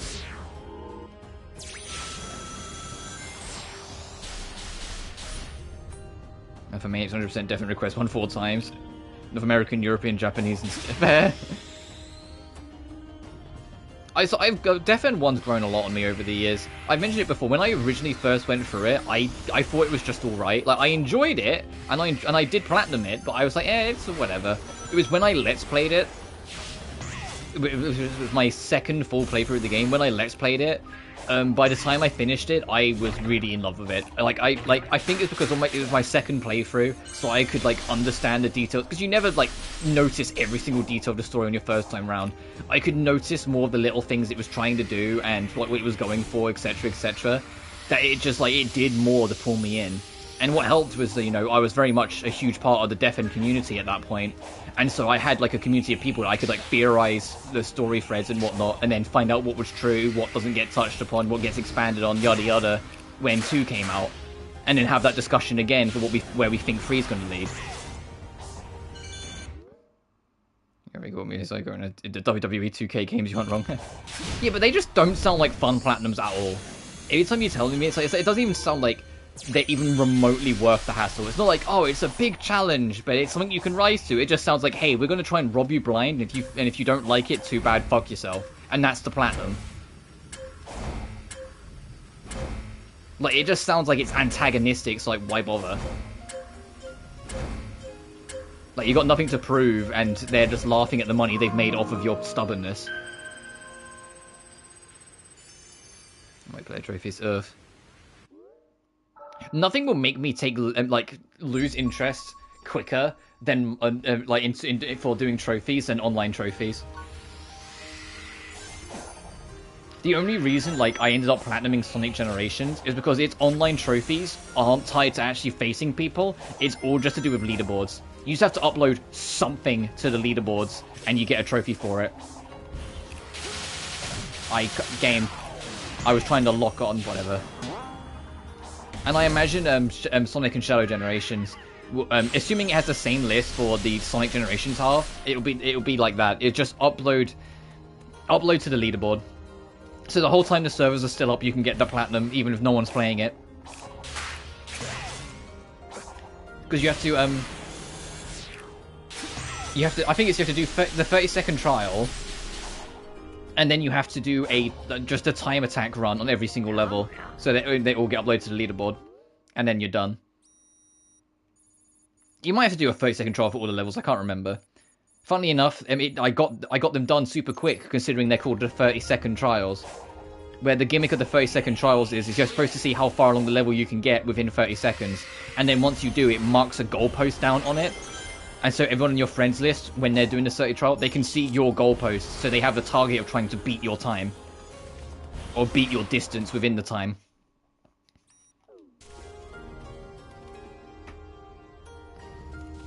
So insufferable, my faction and multiplayer is insane. Yeah, and yeah, that just sounds like hell. Whoops. I haven't platinumed Doom Eternal because it has multiplayer trophies. But I platinumed Doom 2016 because although it had multiplayer trophies, I played it when people were still fucking playing multiplayer. And the multiplayer was actually kind of fun, so people didn't mind playing more of it. Whilst Eternal's multiplayer, the whole monsters versus humans thing, it just was nowhere near as fun. I appreciate that they were trying to do something more unique, but it just didn't really click. Were we brought here to help them finally find peace? Why ask me? Because I feel like you might be in the same boat. And if so, I'll help if I can.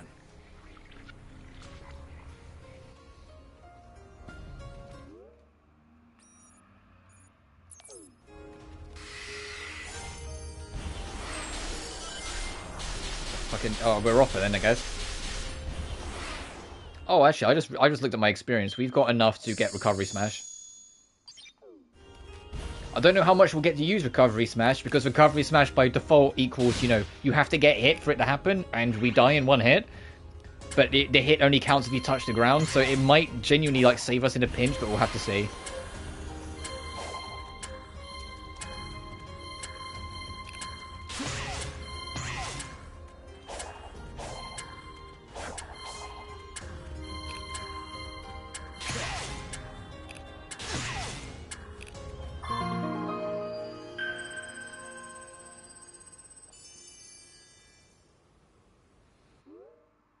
But speaking of Sonic and Shadow Generations, I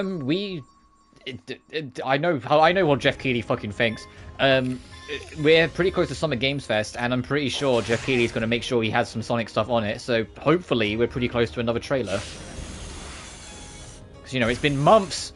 It's been months since the first trailer. I just want to find out anything else about the fucking game, please.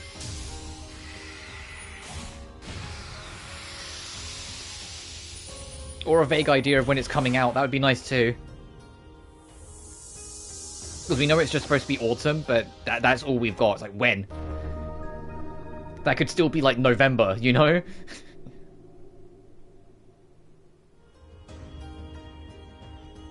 So I'd like to know just so I can start planning around it. Because we've got our September game. We've got our October games. It's I need my If it's if it's in November, perfect, because then I can space it out easier. Especially because it won't take us that long anyway. Oh no, I think I know what one this one is. It absolutely is. Oh fucking okay. This one is okay. This one is the worst one. This is the one that everyone fucking dreads because it takes a fucking lifetime. I'm just gonna try and do the speedrun first, and then we can take our time doing the rest afterwards. Because I'm going to like rip my hair out trying to do spend too much longer in here. We'll worry about the red rings and everything else afterwards. Let me just try and get through this bullshit.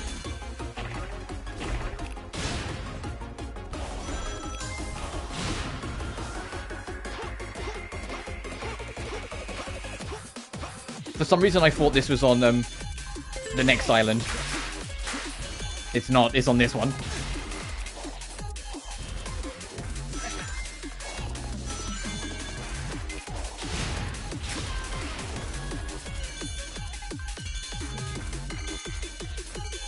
At least the music's sweet. But I mean, what else is new? Alright, second round of this one. If I remember rightly, you have to, like, cut it short. Like, you have to, like, cut it early here. Yep. Because otherwise you go straight off the edge.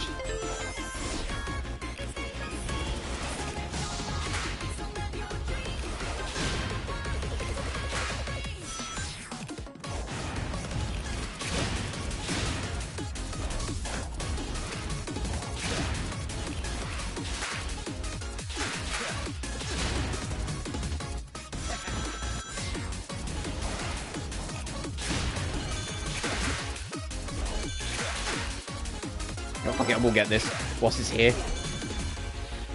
I'm going to be really upset if I don't get the S rank time on my first attempt here. I'm just telling you right now, I'm going to be really upset if I have to do it quicker. Because I felt like I did that pretty quick. Okay, we did. It was 2 minutes 8. We were kind of close.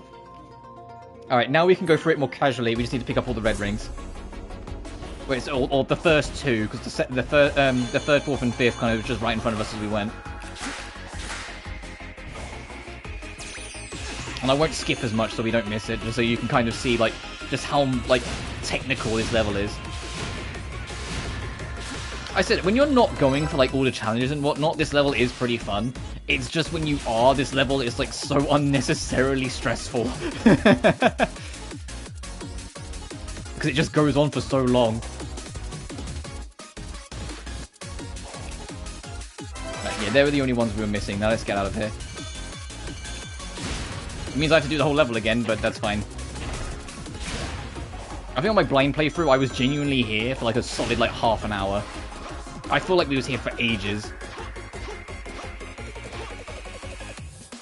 And it's because it's based off of I believe, a DLC level from Sonic Unleashed. A DLC challenge level.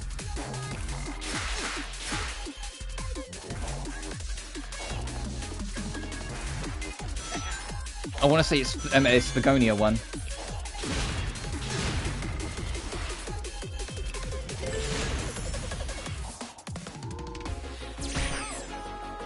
Fucking okay. No, I don't care. We've got our run.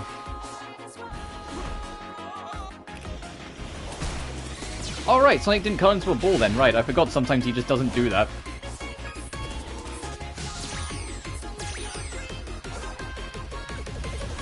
I said, thankfully it doesn't really matter. Okay, it helps if I make it though. It helps if I make it.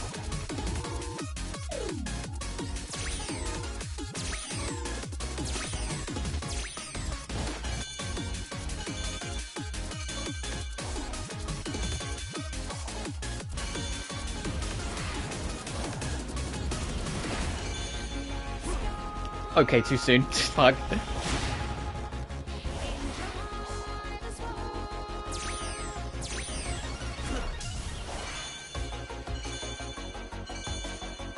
But at least we got this one done and out the way. Because I was dreading this one. I genuinely thought it was on the next island for some reason. There is one I know is coming on the next island that I genuinely can't wait for. Because I will hopefully show you guys a skip that is if you're not that into like Sonic and whatnot, it will at least impress you too. Like I know a lot of people in the Sonic community kind of know about it now, but when you see what the level looks like casually, and then look what it looks like when you take the skip, you're just like, what the fuck? Where'd like three quarters of the level go? Like it's that kind of skip. And I imagine the S rank, because you know extreme mode, will expect you to do it.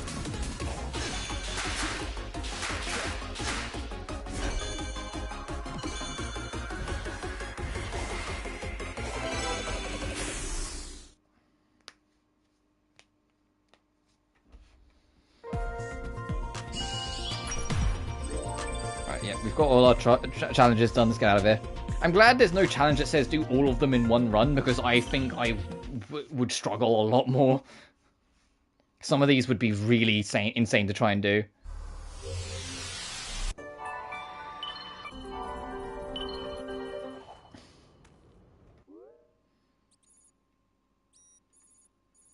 Okay, that's something we have to do. We have to go underground. That was one of the ones that took me forever to find when we originally streamed it, because it's underground. You have to go all the way around for it.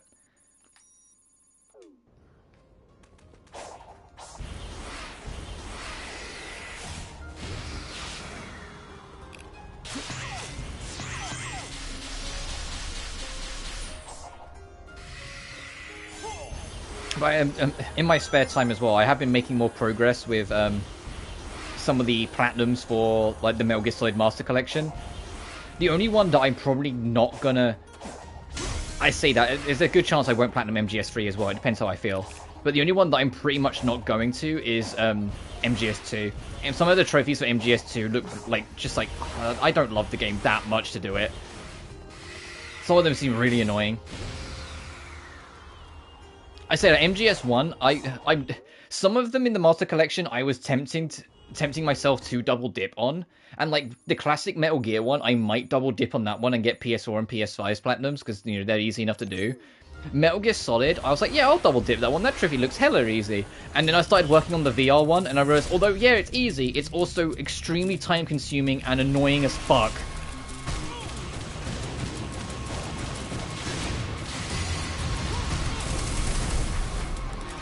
I just got bullied. So I won't speed, because I don't want to do that again. 300 missions? Yeah, go fuck yourselves.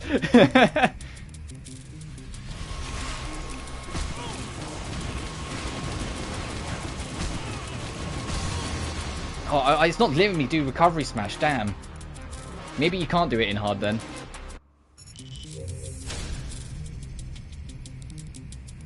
So, yeah.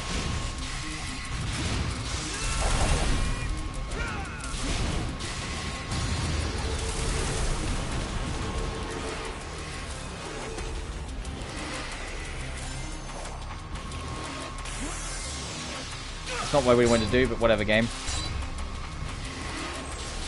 Where the fuck am I going? I hate Chaos Islands. Grounding. Hey, come back here.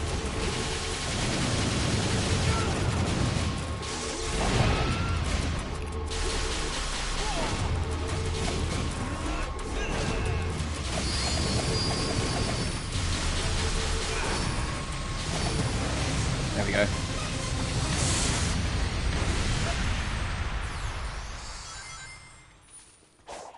MGS3, the only trophies I'm really missing is get one of each animal, get the Markor rank, which to get Markor you need to have one of every animal in one playthrough, so guess what 2 trophies I'm going to try and get together.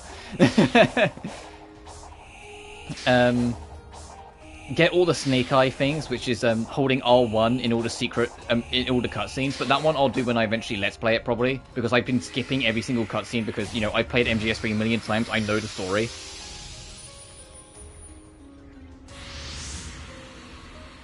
So like, I've been skipping it every time through, so when I eventually Let's Play it, which will happen eventually, I will probably just do it then. Oh, and then get Foxhound, and that is a... I know I can do it, that's a confidence test, though.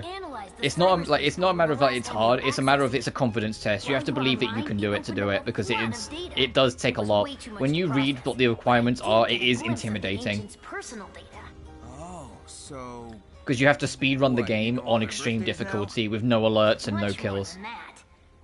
And the moment people get hit by that and go, what the fuck? Their hopes but it is doable. The enemies always have a set pattern, the enemies always do set things, they always have their way of handling it, they always respond to certain sounds in certain specific ways. It's literally just memorization, and then just powering through. Why were you all uploaded like that?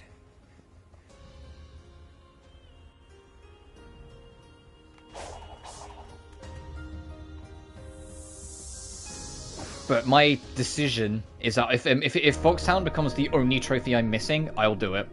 Which is why I said, like, I'm not sure if I'll platinum MGS3.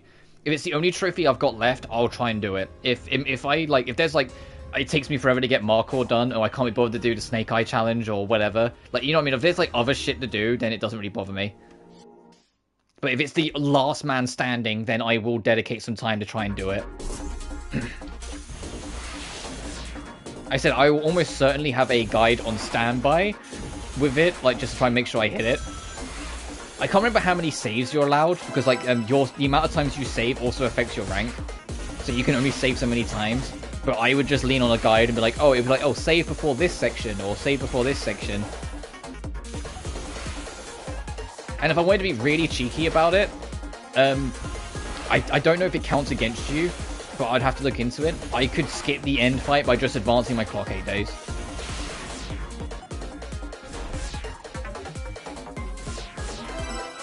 Oh, I've already missed a red ring? Oh, okay.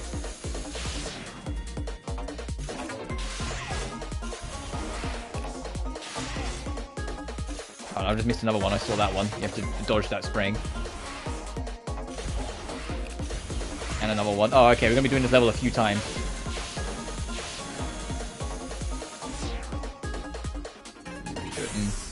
Like, because I've done everything I need to do on normal, which obviously doesn't get you the rank, because I'm waiting to clean up the other trophies, because there is a trophy for not killing anyone in the game in one playthrough. There is a trophy for getting no alerts, so I did that, all of them on normal.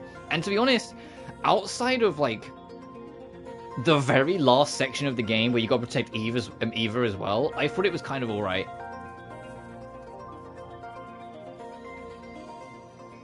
The trick with Eva involves a lot of luck. It's the moment the enemies spawn in, they all spawn in the same spot. I just pelted every single fucking stun grenade I had into their vicinity. Every single one I had into their vicinity. And hoped that I stunned them enough to knock them out. And then because Eva takes forever to move, you tranquilize her and then drag her to the victory instead of actually trying to, like, lure her along, because they will wake up too quickly otherwise, and they will come chase you again. And so I'm going to have to pray that that strategy still works on Extreme.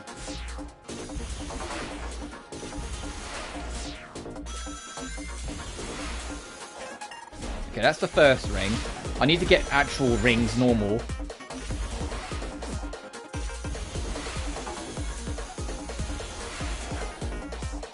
And if it wasn't for the fact that the HD version nerfed the torture sequence on Extreme and MGS2, like, if they nerfed it, I would never do it.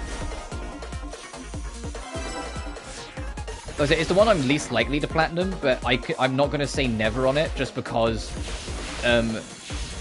if it's like the last one left, I might go for it. It's just some of the trees look annoying. And if you don't know what I'm talking about, when Extreme and European Extreme were first introduced... Oh, there's that one I'm missing. Okay. Let's try and get the rest as I go. Were first introduced with Substance, or Subsistence. There was a little evil thing. Oh, okay, my double jump just got eaten. There was a little evil thing with the torture sequence. And I still, to this day, don't know what the fuck was going through their heads when they decided to make it. And it's like, yeah, no wonder they fucking nerfed it. In European Extreme, to survive the torture sequence, you need to press the X button 6 times per second. That's how fast you have to mash it to survive the torture. And I'm like, okay, 6 times per second sounds fucking inhumane on its own, but that's it, right? We don't have to do it for too long, right? Right? What do you mean you have to keep it going for 58 seconds?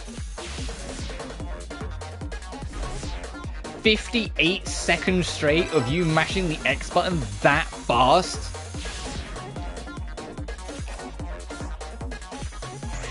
What the fuck? You know?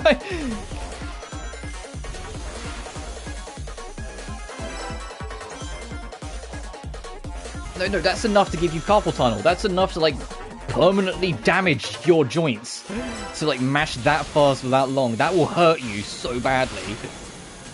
So, yeah, in the HD collection, they nerfed how long you have to do it for, if you can believe it. They made it, like, 7 seconds, and then you're done. I'm like, yeah, no shit.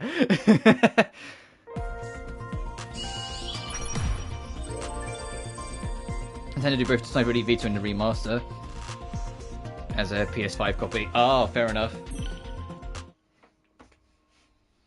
But it's like, yeah, in the HD version, because they nerfed the timer on it, it's like, oh, now I might do it. I might entertain it. But if they hadn't, then no, I wouldn't even give it a second look, because it's just... I would feel it for, like, the next week. It's not worth it. 6 times a second for 58 seconds? No. I can mash hella fast. Like, I think I've proven it over the years. Like, if the game asks me to mash, I can mash the fucking soul out of the button. But doing it for that long would be torture. I think it was when I played Legend of Dragoon for an hour. It's like when I kind of, like, demonstrated it pretty good. It's like when I got, like, 100 on the mash challenge or whatever it was. It's like, no, it's like... I can mash like a motherfucker when I need to.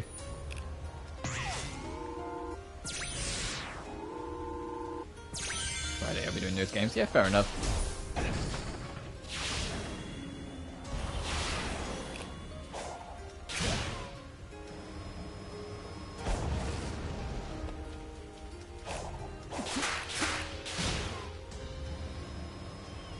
Oh, I haven't fought you on top of the mountain yet. I mean, we're about to, because it sent me straight to him.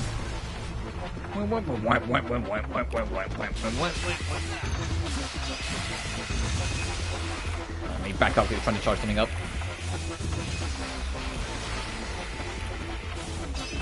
Damn it. Whoa, that's why I keep moving. I didn't want to get jabbed down. I've seen that game. Oh, was it?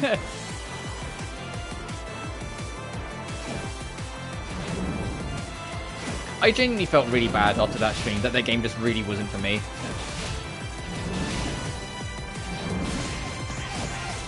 So I really wanted to like it, and I could see its charm, and I could see why people liked it, but it's just like, it just didn't click, and I just, afterwards I was just like, man, he was looking so forward to it, and I just kind of just didn't like it.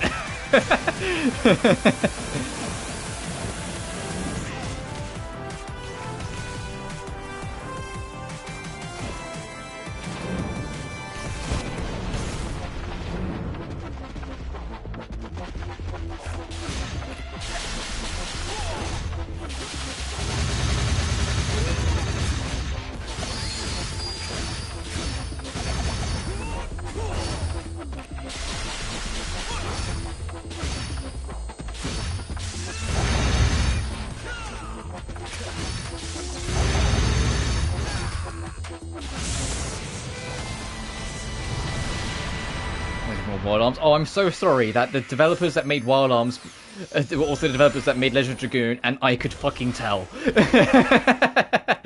I'm kidding, but you know what I mean. Like, that was just real unfortunate that I played that first, and I could immediately be like, oh yeah, right, they just took this from this, and just used that for that. They just repurposed X, Y, and Z for this.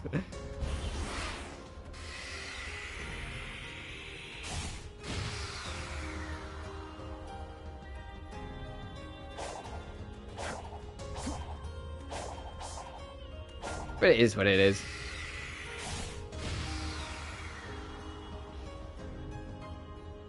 I'm happy that there are people that are so passionate about Legend of Dragoon, because I wish like there were more games like it that was so unapologetic to just kind of be what they are and mess around with different systems, especially during like the PS1 era, where it was very easy to get buried if you were an RPG because of just how fucking many of them there were.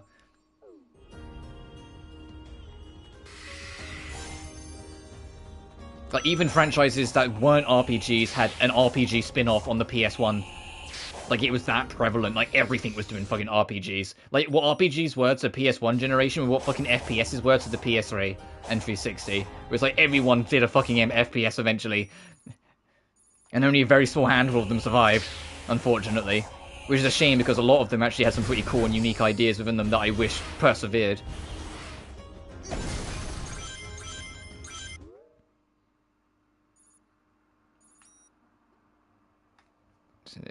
This side.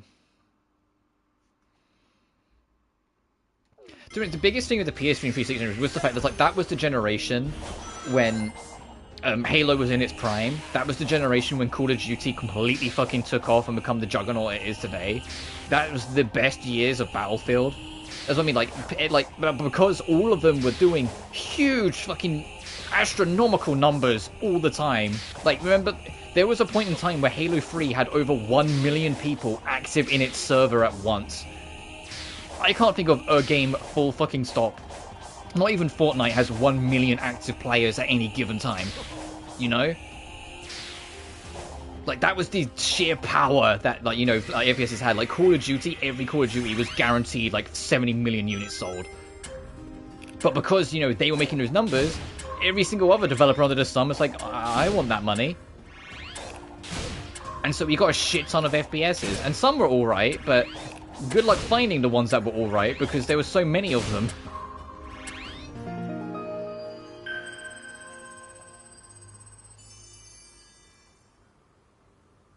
And there are a number of them that I look back on quite fondly, even if, you know, some of them time doesn't remember as fondly.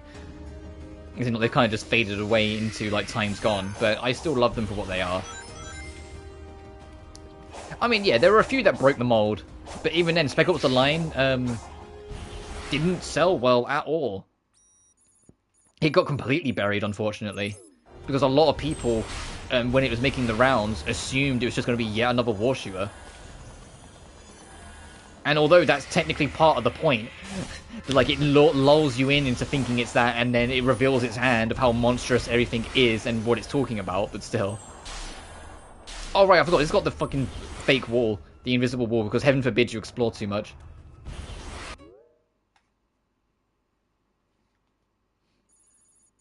Yes, we can't do that just yet.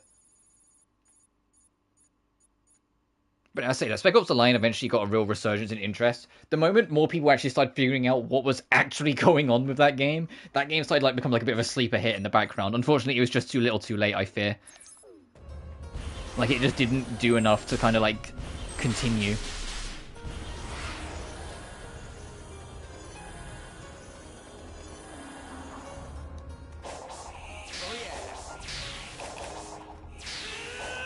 No.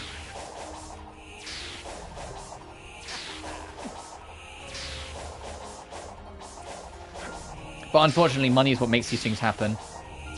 You know it, I know it. We can be there and like, oh, it doesn't matter and it's not a subject of quality. Yeah, we know it's not a subject of quality. Unfortunately, money talks and money decides too much, so it's just what it is. Revengeance infamously did not sell too well, and now it's like one of the most beloved cult classic fucking video games ever conceived. That has such a hubbub and hype about it that I think it will never get a sequel just because the expectations people would have for it would be way too fucking high. Like, I think what people would want from a Metal Gear Rising sequel, it would be impossible to please. I think like what people would want out of another Metal Gear Rising, and like what people would want for it, it would be impossible to replicate the magic, I fear. It was too much of like a lightning in a bottle kind of video game. I know Konami probably wants to try, because Konami's desperate to earn back the trust and respect of all their players. You know, after like all that bullshit that happened 8-9 years ago.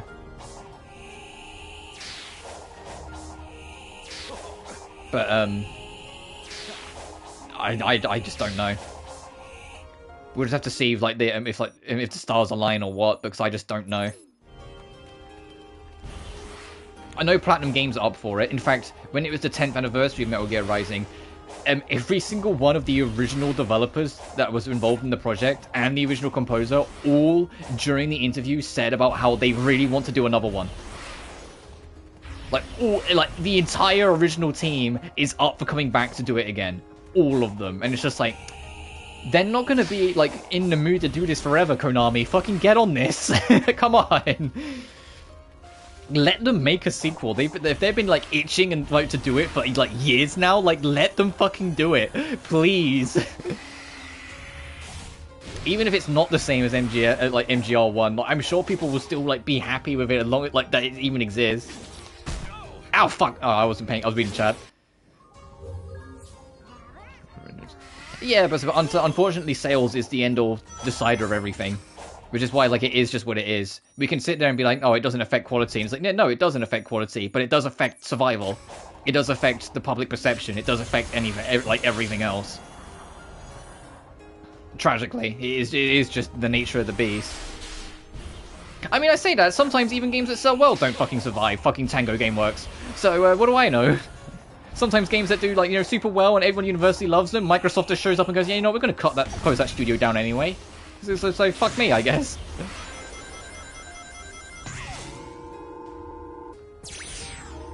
I'm still upset by that. Oh, this is annoying.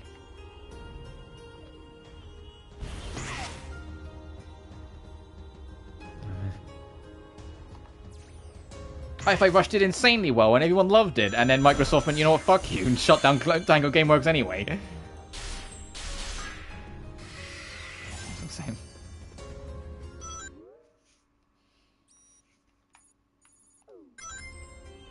That's where plot is.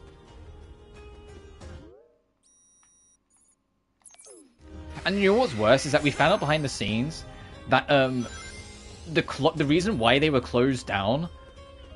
And when you hear this, you'll understand, like, it's even more frustrating. The reason why they were shut down is because the team wanted to grow. I'm not kidding. The team was like, hey, we want to make a sequel, but to make the sequel we want, we need to, like, hire more staff in. We need to get new people in. And Microsoft went, hire more people? That will cost money. And then shut them down. I'm not fucking kidding. That's actually how it went down. And, like, that, when I found out like that, I was like, are you serious? How dare a company want to grow? What the fuck are you talking about? And it's the exact same reason why they shut down. I forget the name of the studio off the top of my head, but the studio that make the Dishonored games. They reached out to them and said, hey, we want to make a single-player game, but to the resources we need for it, we need to hire new people. And Microsoft responded with, you're fired. And it was just like, Microsoft, like, why are you so determined to, like commit a career suicide, you know? Like, why are you so determined to, like, destroy any remaining legacy you had? You should have been celebrating that Hi-Fi Rush was the first banger you had in, like, 9 years. Not shutting them down because they wanted to make you another one. Because I guarantee you, like, Hi-Fi Rush 1 sold insanely well, and it was a game that came out the day it was announced. But because it just literally had such good faith and, like, good vibes about it, people just gave it a shot and enjoyed it, and it did super well. Imagine if there was a sequel that actually had hype and build-up to it. You know, something that was actually advertised, so more people off the rip could be aware of it. Hey, just a thought. Just a fucking thought, guy. Can I, like, go up this ramp, please? There we go. Like, just a fucking thought, Microsoft. I don't know why Sonic's struggling to do this ramp.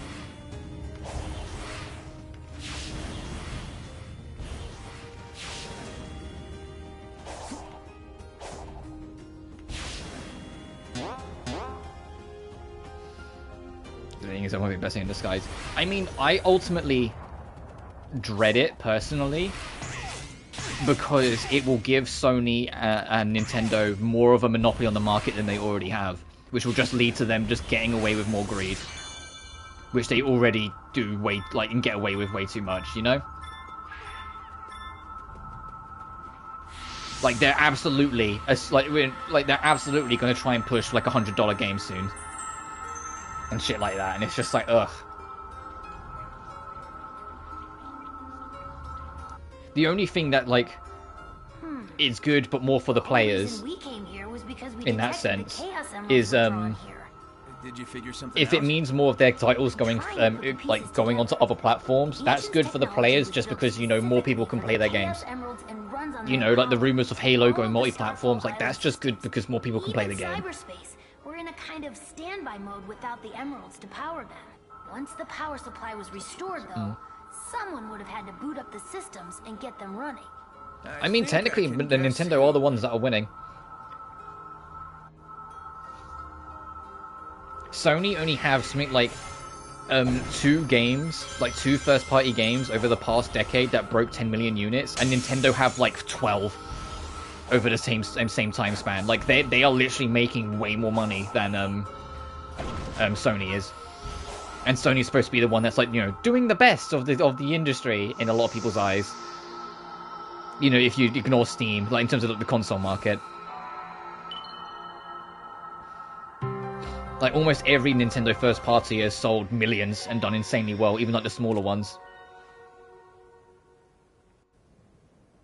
And part of that's to do with the fact that everyone and their mother has a Switch. I mean, I don't, but most people do. The Switch, I think, is either about to or has surpassed the Nintendo Wii as the second best-selling console of all time. Which is an insane accomplishment. The only thing it hasn't beaten yet, and to be honest, I think it's only a matter of time, is a PlayStation 2. I genuinely think it's only a matter of time before it catches up to the PS2, which is why the Switch 2 hasn't happened yet, because I think Nintendo want to see if it does.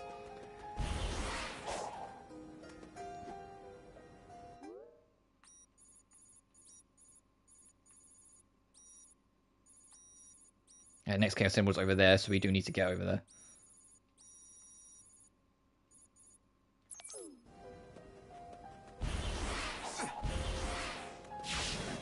And it'd be interesting if it does, because like I don't think anyone ever expected anything to get close to what the PS2 did.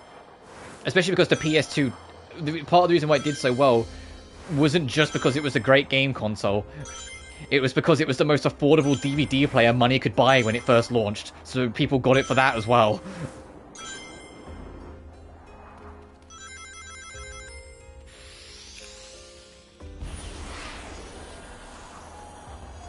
Which was the reason why they pushed for Blu-ray on PS3, because they wanted it to be the same sort of idea, that the Blu-ray player would help sell it to a casual market outside of gamers as well. Trouble is that the console was like the most expensive thing ever made, so no one got it. You know, even if some people's phones are literally triple the price of the PS3, what the PS3 was nowadays, it's still a lot of fucking money for a console that people weren't prepared to buy. I think I can see how I can Magoo to get there. I just need to get up this mountain a bit more. So I think I can long jump it. Oh, okay, not really. I need to kind of... not do that, Sonic! Oh, okay, you can grab this wall. Okay, panic over a little bit then. Jesus. I was hoping you'd just fly off it, not just run down it like that.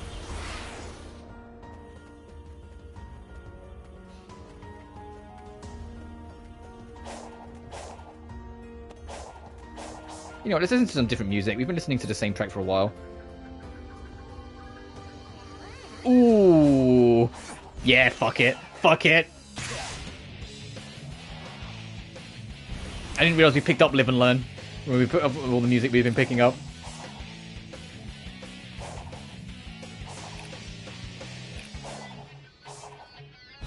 Can you feel alive? Sorry, I'll try not to sing along too much. More. Slipping down your spine. I'm trying to ignore.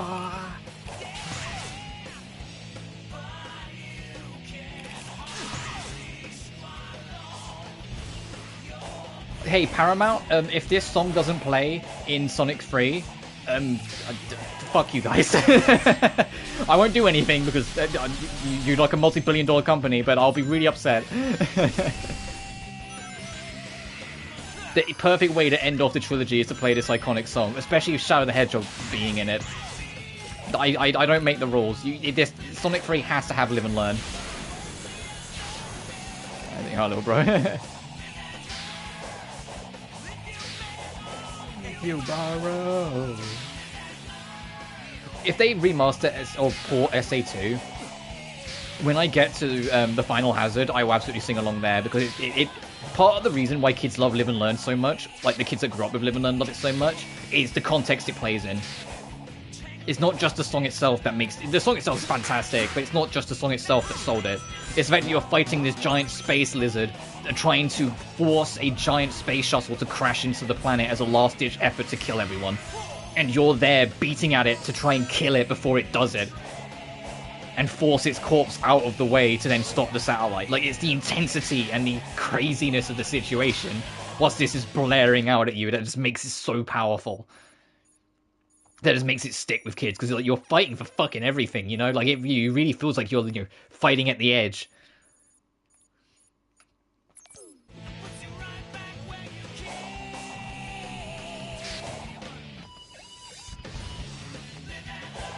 And it's also the perfect encapsulation of the entire message of SA2. To literally live your life and learn as you go. To stop worrying about the little details and just go through it, see what life takes you, see what you learn as you go. So having the song literally end with the biggest scream and shout of its whole message is just the perfect way to go about it.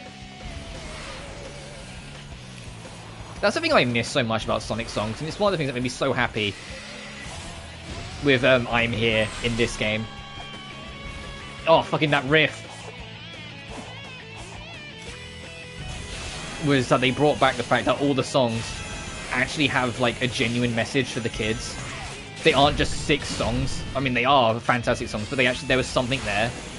There was, like, a little message for the kids. Like, they weren't, like, the most complicated messages in the world, but it was something.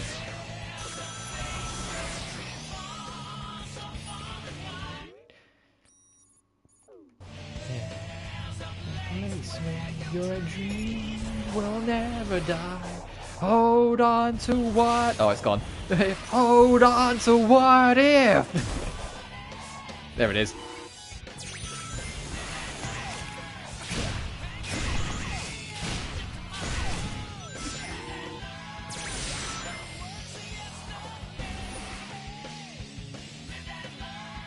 Oh, I remember. That's, like, really annoying to figure out how to get to. I remember that now.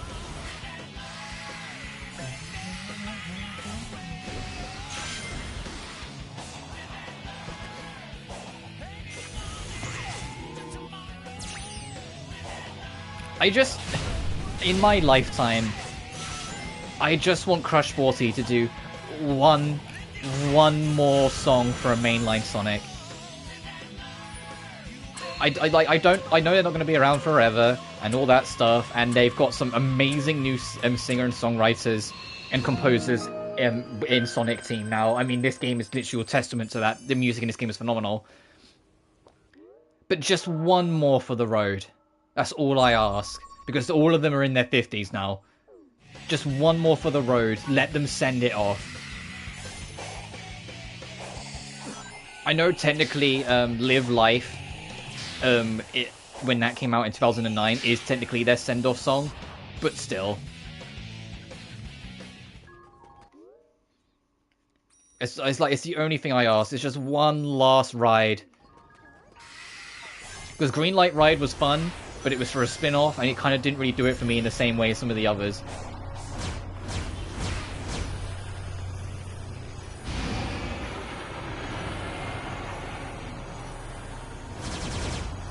I guess it doesn't have to be an original song. Let them just, like, do a cover of a song or something. I fucking dodged straight into that and then... God damn it. I'd be down with them doing a cover of a song. Some of their covers are great. Their cover of Sonic Boom is still, like, my favourite version of Sonic Boom.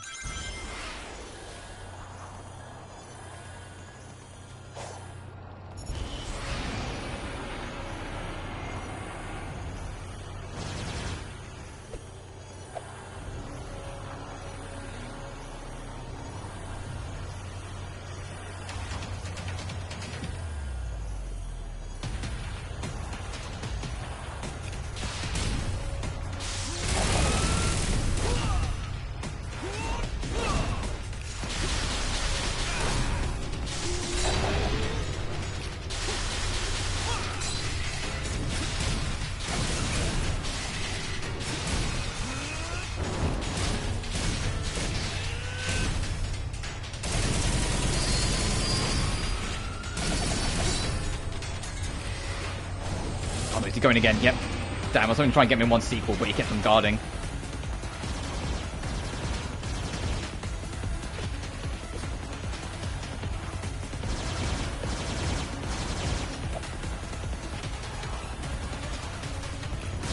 No, no, I don't want to get caught. Oh, you can shoot through the shield. That's good to know. Where are we landing? Okay, on a ledge. Good. Well, I was gonna say, I don't know where we are.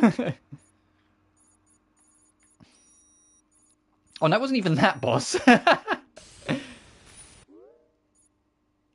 That was a different boss that just kind of strolled over here that we just beat up.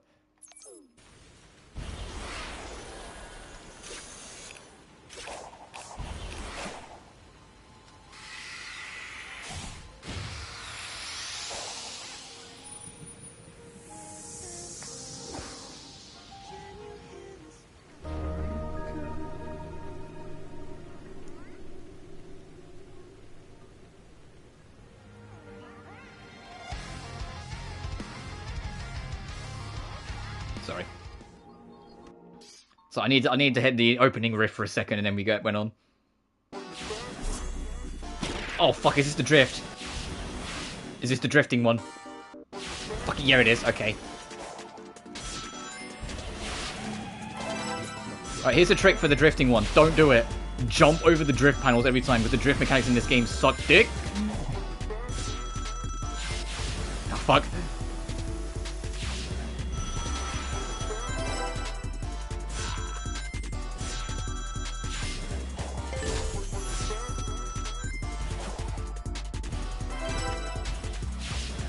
And it's a shame too. I think we just missed the ring. That's fine.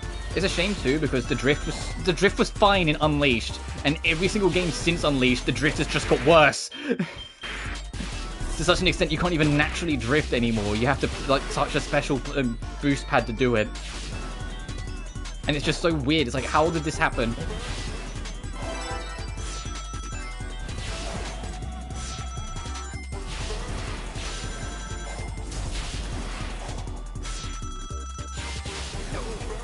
Yeah, that's the only one that's kind of hard to avoid.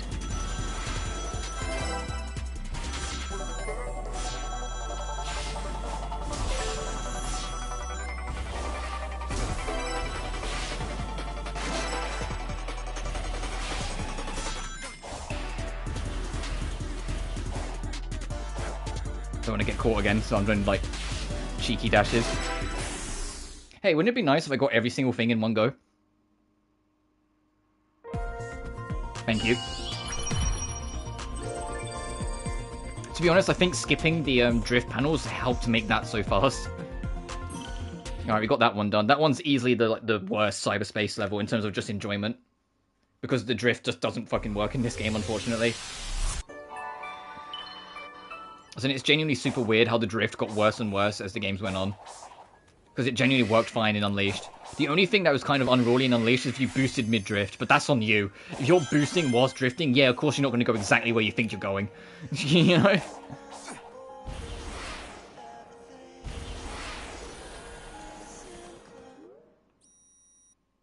Oh, okay, so it was the thing that was there. It just took a second to load in.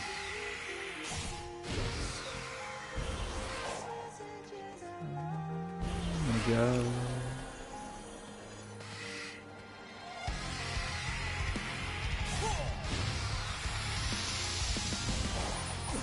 Oh, we're making decent progress. I'm aware I started late, so we're only going for 2 hours, but we're making decent progress in here.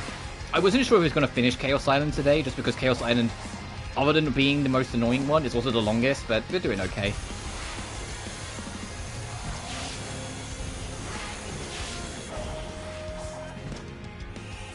Uh-oh. Uh-oh, I was trying to jump off that. Uh-oh, well. Is the song going to reset? Of course it is. Right, we'll get to the good part of the music soon, I promise.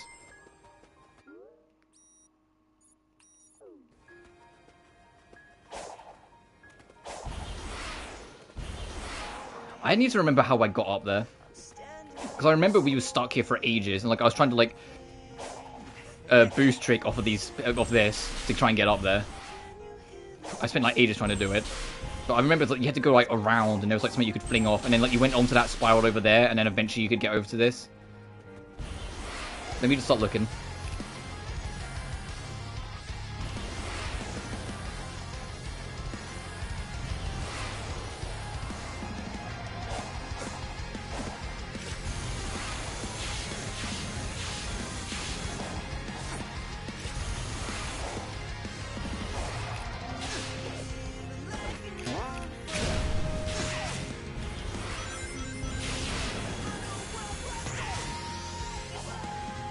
Was it here? Yes, it is. Okay.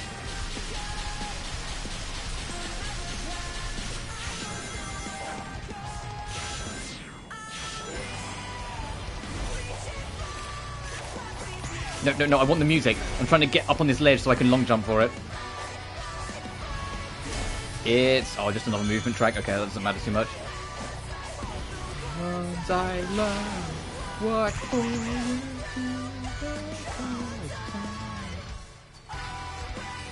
oh, this might be annoying with the whole no damage thing, because there's an enemy that shoots at you later on.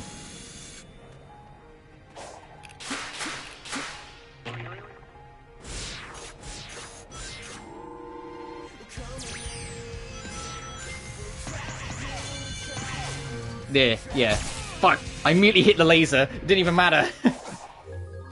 Oh, fuck you. Really? Alrighty, game, I see you.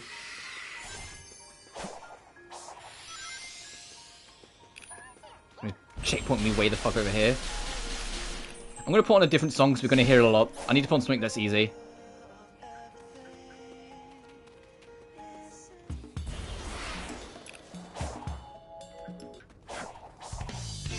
Actually, no, we will do Sonic Heroes. I'll go to Seaside Hill if I keep dying, so we'll keep on hearing it otherwise.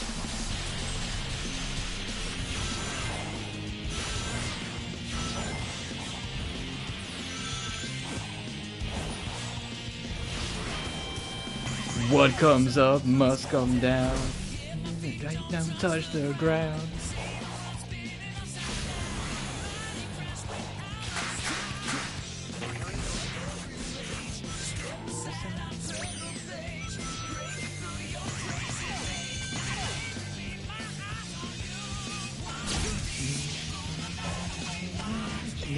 Save the day. It's gonna be annoying as shit. Whoa.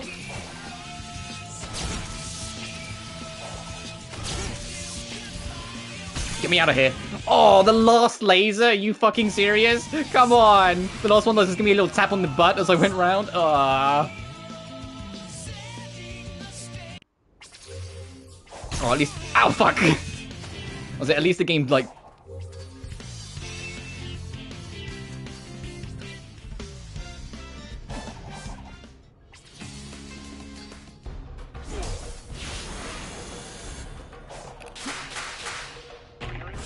It's again checkpointing me here. I was expecting it to kick me way back over there. I don't know why it didn't that time. I didn't really do anything different.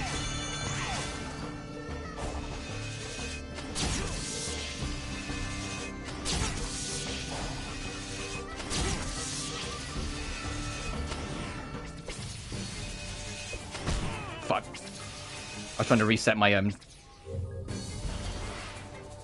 was trying to reset my parry timing and it just really... it wasn't doing it until after I let go of the button. So it kept on throwing me off.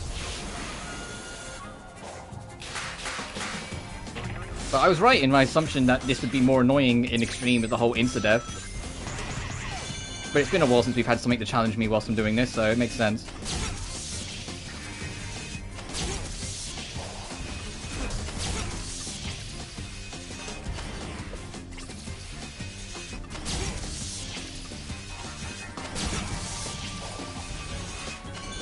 Okay, I managed to get out of there that time. Oof.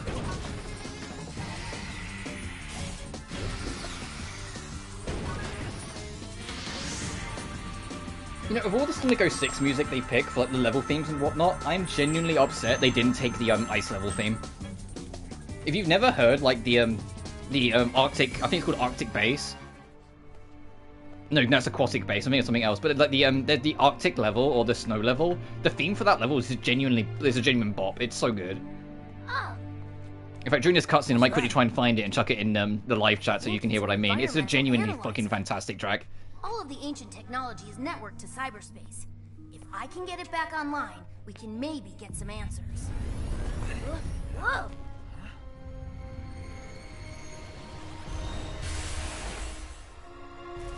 What?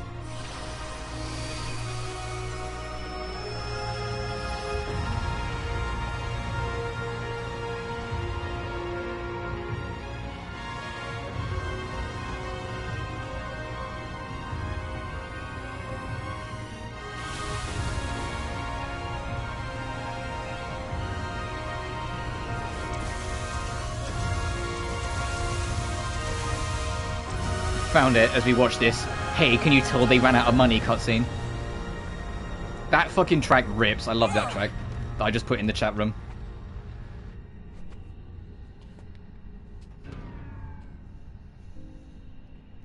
But I get it. There's no snow-themed island in this game. If there was, I'm sure it would fit in perfectly. That was a thing. Whatever assaulted the island sure packed a punch. That was on par with Dark Gaia. Hey, Sonic Unleashed reference. I feel like we need to find the emeralds pronto. Agreed. We'll rendezvous later.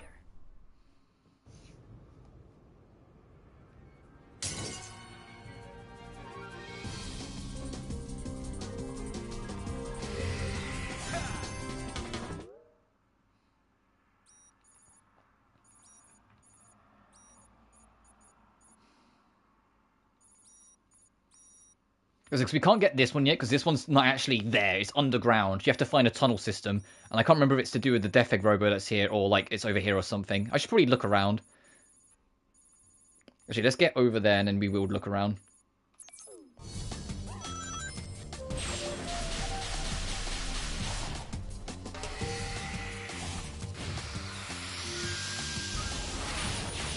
No, fucking... I hate Chaos Island. I don't hate it, I just hate how quick it is to force you into these linear sequences.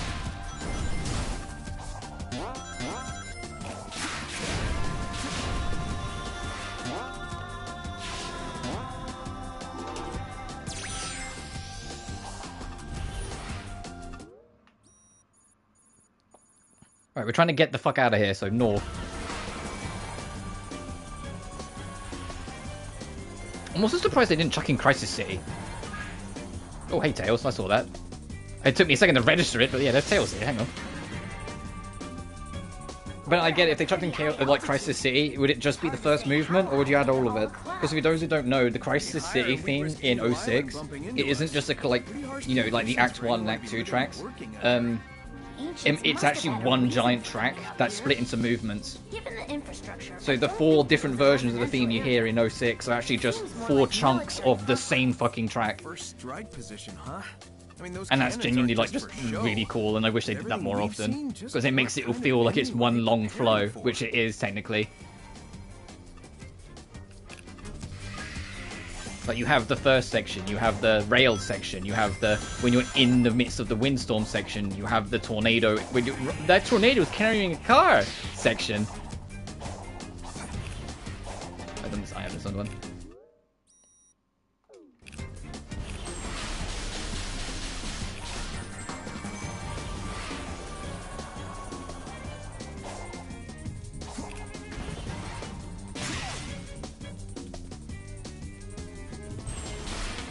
Uh-oh. Alright, thanks for the downwards aim.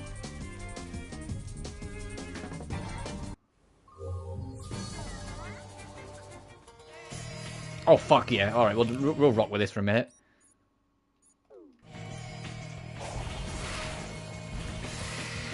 Better let the speed mend it.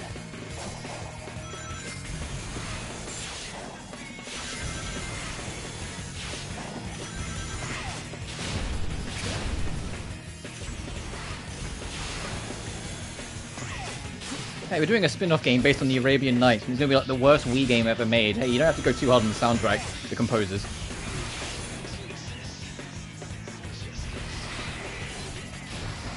I'll say that's harsh. Worst game on the Wii. It's not. Secret Rings is just like the worst fucking Sonic game to me. It might be more stable in 06, but Jesus Christ, is it infinitely more boring. Right, now I'm over here. Before I go see Tails, I'm going to see if there's like a way underground like over here.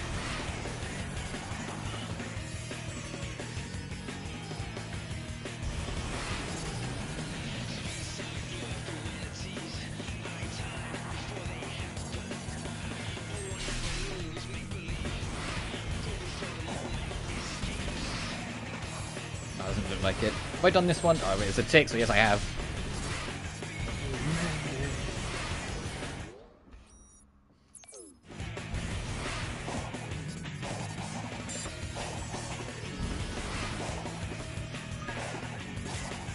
Is this the only Secret Rings track? Oh, it probably is the only Secret Rings track, damn.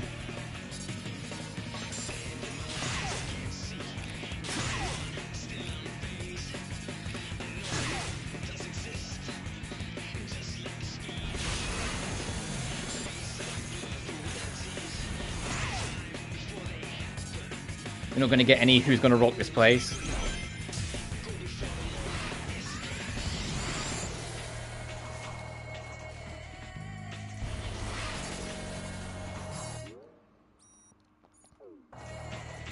Oh, I think it's this has to get opened up. I'm not sure. I'm trying to remember that there is a there is like an underground path. I'm just trying to remember where it actually is. Let's actually go do the fucking Sonic Forces Death Egg robot, because they have to remind you Sonic Forces exists.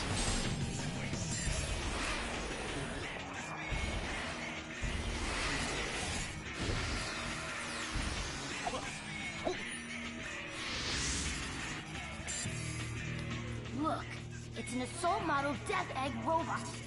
It looks pretty entrenched. I'll take a look around.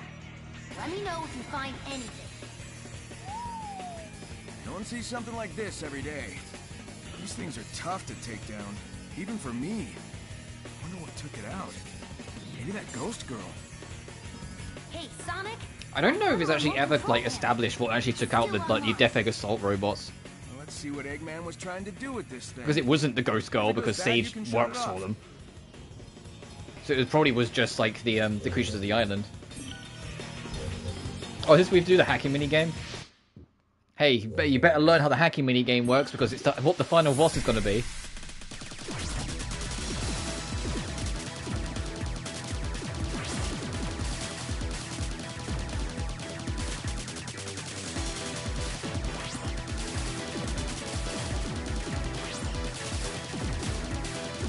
I'm not getting by the way. If you've never played it in the base game, this is literally what you're looking at. This is what the final boss will play like.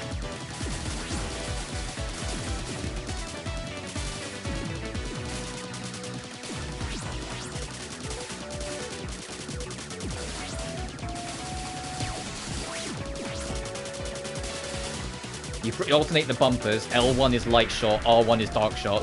When you're in light mode by holding the button, any light bullets that hit you won't hurt you, and you instead drain them to fill up your bar. Same with dark shots for R1. If you get hit with the alternate side when you're in it, that's when you get hurt.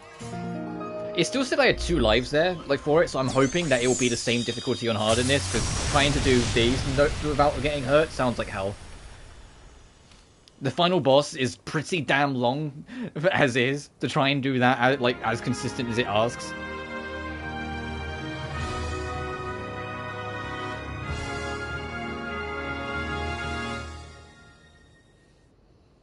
Woo! That did the trick.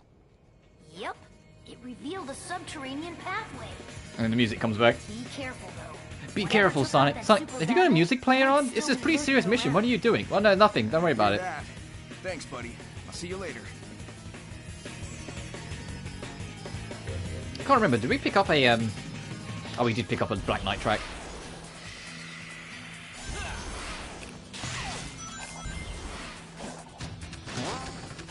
In my opinion, an extremely underrated soundtrack. I mean, people love the songs. I mean the actual rest of the OST, I mean. People love the songs. Fight the Night is a bop. With Me is iconic. You know, there's a lot of, like, tracks that really stick out, but it's, you know... Okay, there's the music track. Which is... Speed High... Oh, is it, Sonic Generations?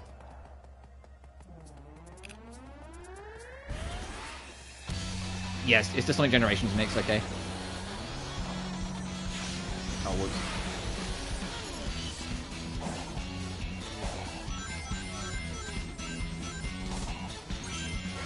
I'll listen to this for a second, but we will go back to Deep Woods.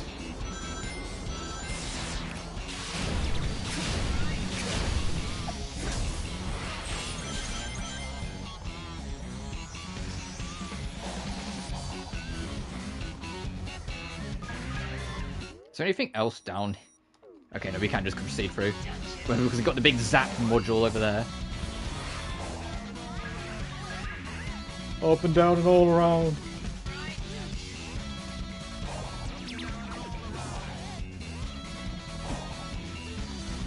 Damn it, I was going to see if I could try and avoid the 2D section entirely, but no.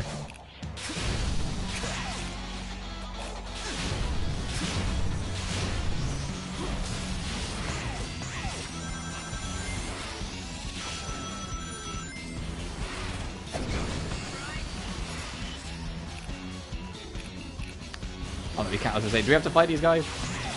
It's funny how extreme mode has put me off fighting like any enemy that could easily kill me. Because of the whole one-hit death.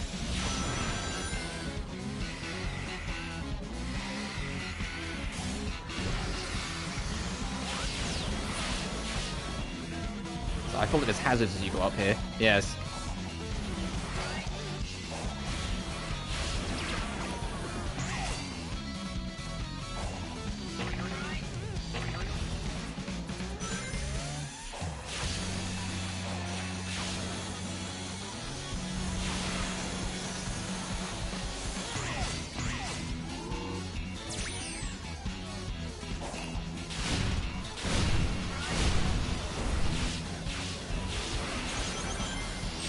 Hey, we made it. Doesn't look like a lighthouse. A lookout tower, maybe?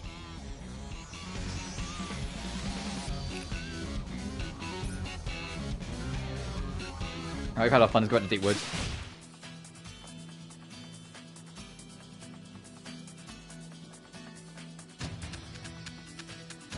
Okay, on top of both towers. Okay.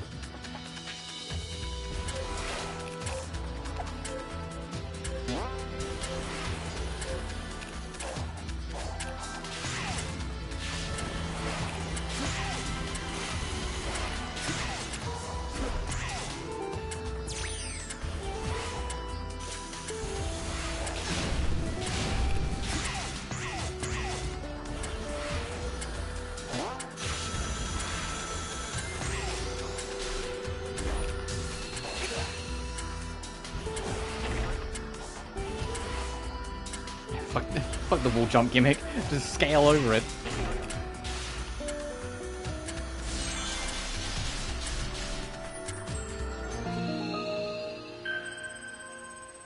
So I don't know if we'll get Chaos Island done today, but if we can at least like get most of it done. Which is my own fault to start late.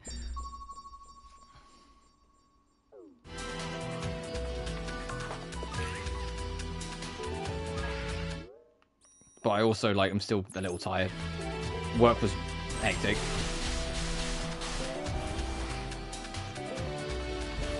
Oh, how do we get to you? Are you, like, way above? Or are you... Because that looks like death. It looks like off the edge. That is.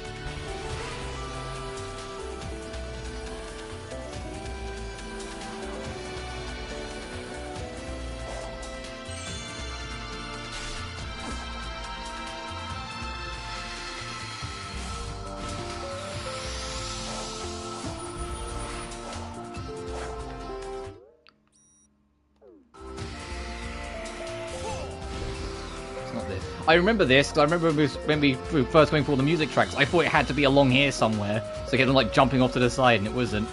That's just to get back easy.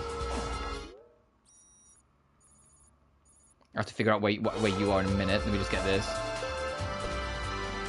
How many emeralds are we on now? Oh, okay.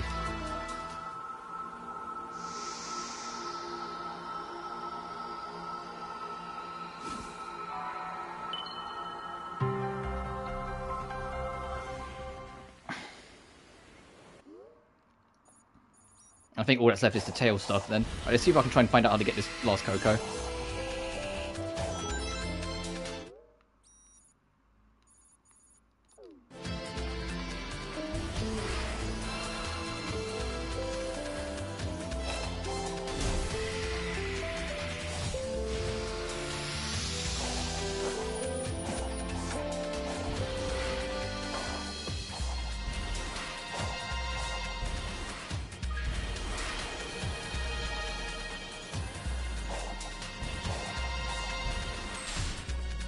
I kind of don't want to do the whole like dance around all the way up and around sort of thing again. I just want to try and get up here because it might be that there's something like way above.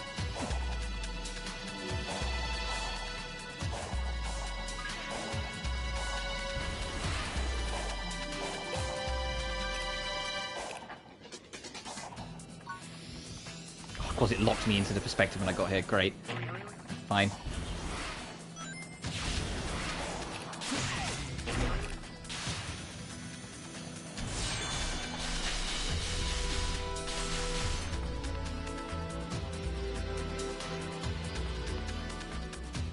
I just want to see if there's anything above before we start looking below.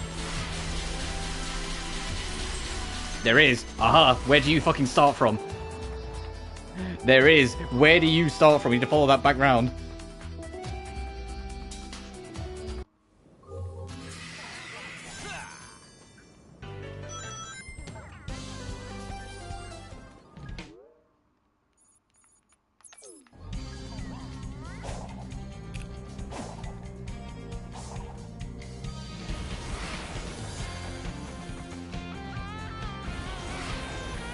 Oh, is it over here? Oh boy.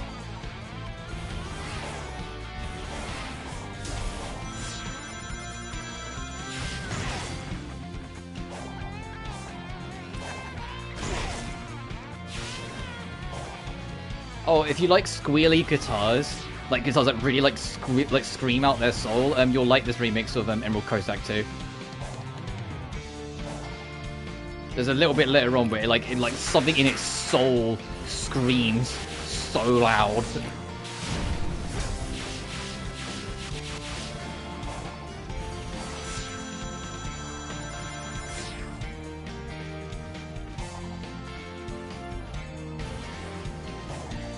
Oh, no, I want to put up a bit more speed to that. There we go.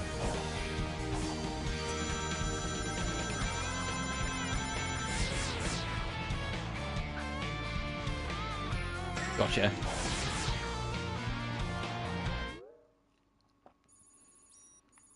Right, we're still missing some map things. We need to get up there for one.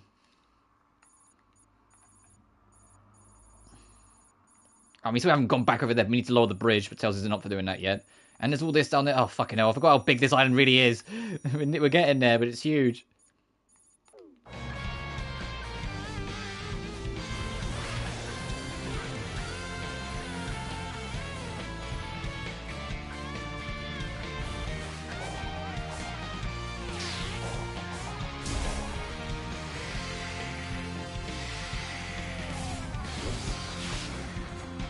You ready for the screaming?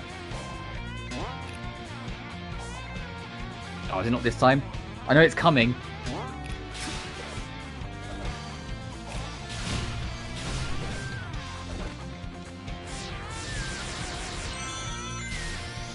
There it is, it's screaming out a little bit more.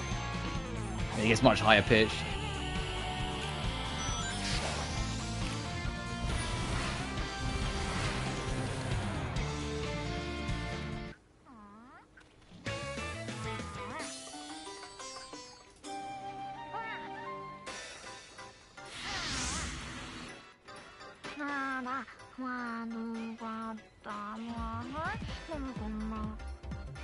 Yo! Hey, this Coco is an apprentice to their top pilot. They need to find the parts to complete their final weapons. I'm sure you've run into this scenario already. What did you do? I helped them out. But isn't that cruel? Their battle is long over. This feels dishonest. We're not fixing the problem they think they have, but we are bringing them peace. Well, when you put it that way... Let's get to work.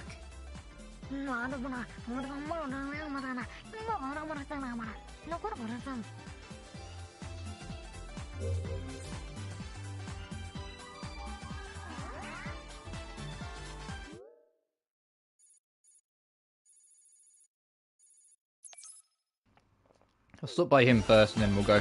So I started having snacks. I wasn't expecting the cutscene to end so quickly. I just having something to eat very quickly.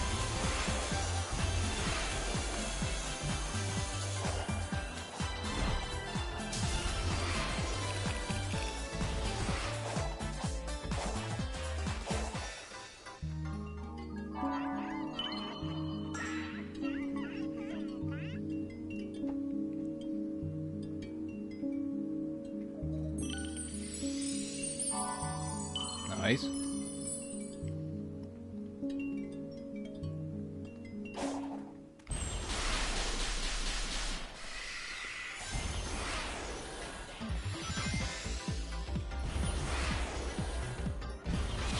No, no, no, no, no, no, fucking... Get me out!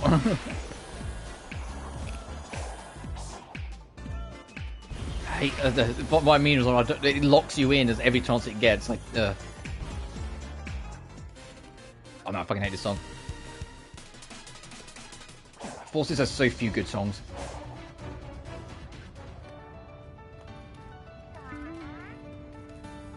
The only tracks I like in Forces, I kid you not, is Infinite, unironically. It's dumb as shit, but I like it.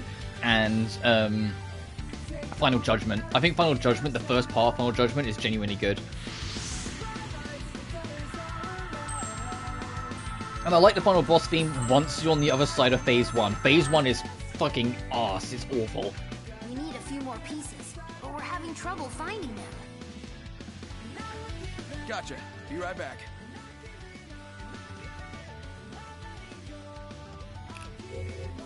Make the boss collect machine parts. Get 600 parts before time runs out. And you die in one hit, so be careful.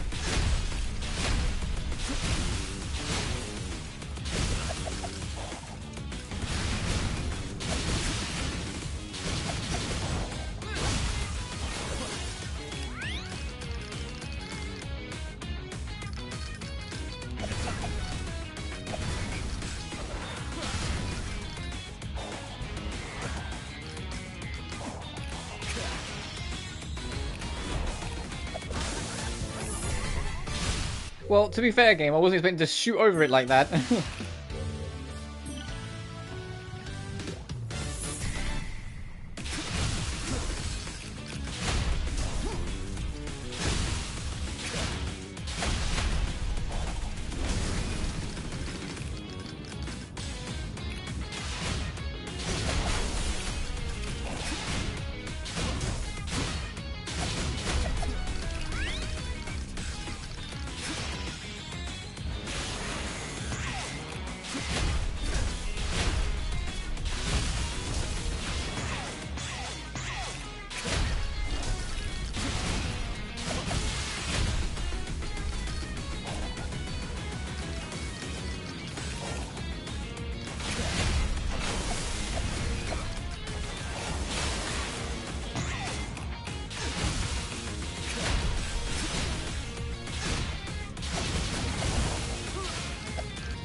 Hurry up, I have over a minute left, game.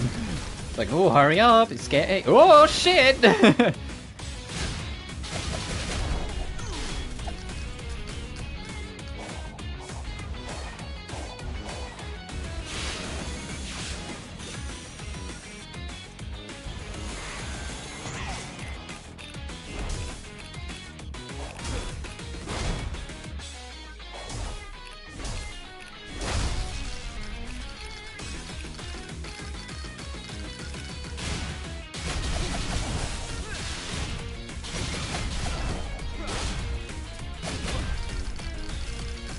Oh, well, I hope there's enough here.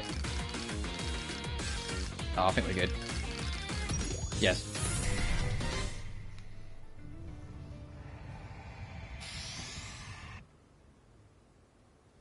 Well, that's it.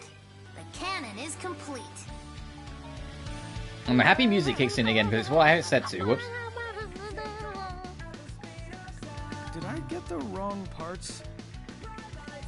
No, their hero didn't show. They're worried something's happened.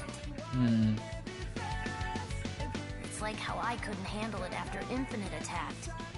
One wrong turn and I fall apart. Whoa, what? Listen to me. The others are counting on I've mentioned it on my Blame playthrough, but I'm genuinely glad they acknowledged that. Because that was one of the biggest things that everyone was upset by, was how much Tails' character had degraded into this sniveling, useless whelp. Wanna talk? Not right now. Let's just focus on And finding in like the way he reacted when Chaos showed up was the worst of it, considering he's beaten Chaos by himself. He beat Chaos 4. So why was he suddenly scared of Chaos Zero, the weakest version? Why had he regressed so much as a character? So for them to actually acknowledge it and be like, yeah, alright, that was kind of fucking weird. And make it an actual plot point of growth for Tails beyond it, because yeah, the Colors era writers fucking were annoying at times. I want all of them. A lot of them was Sega mandates, unfortunately. Sega mandates that still kind of chokehold the writers to this day. It's just the writers that we have nowadays tend to do better with the chokeholds that they have. Like, you get around them. It's just annoying because it's just like, no, let these characters be the characters. Why does everything have to be no, it has to be X, Y, and Z specific way. You're not allowed to talk about X, Y, and Z. Characters have to personify X traits. Like, you know, why can't it just let the writers do their fucking thing?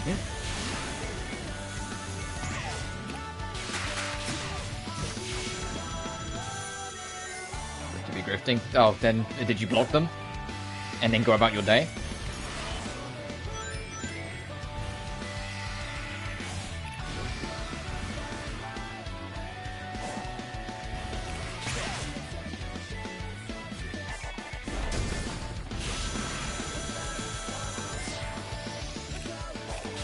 That is still the only correct response to anyone who tries to get any kind of engagement bait out of you like that. You just block them. Nothing annoys them more than just not talking to them.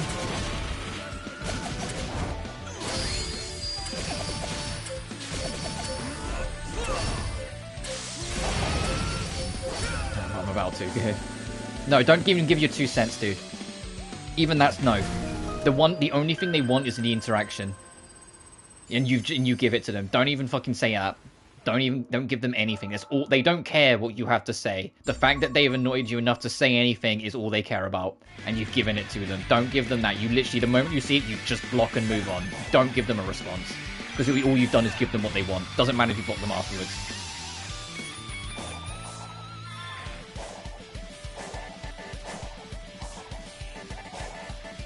Is that the grifters don't for a fucking second actually care what you have to say. All they care about is whether they manage to get under your skin enough to comment. So don't give them that. Just leave. Just leave. Like, just block them and carry on. The silence will annoy them far more than anything you could ever say would.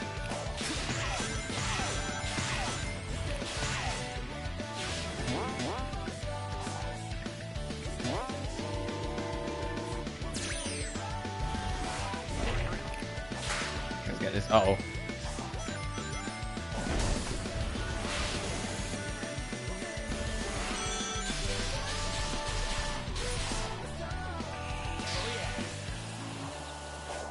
Yeah, exactly. That's why you have to make more of a conscious effort to just remove them. If murder's not if murder's not legal, then we have to find other means of just removing them from our space, and that is you just don't engage. You just block and carry on.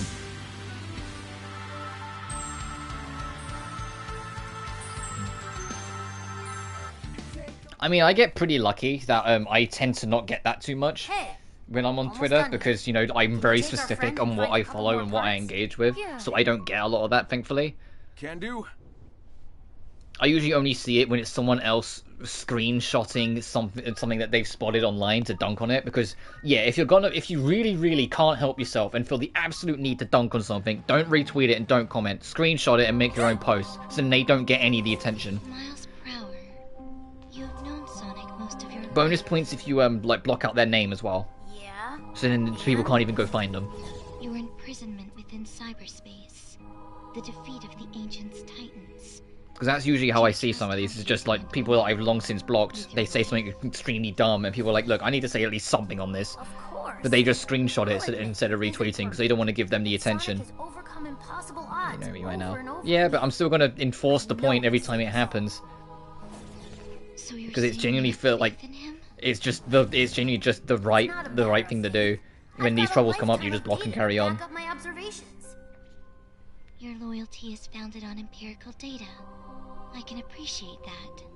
The feelings he inspires in you and the others. Is that a facet of being the only get back to the topic of this game. The only really good thing about Chaos Island, minus the night fight at the end, is that it's when you first start seeing real development with Sage. What are you talking about?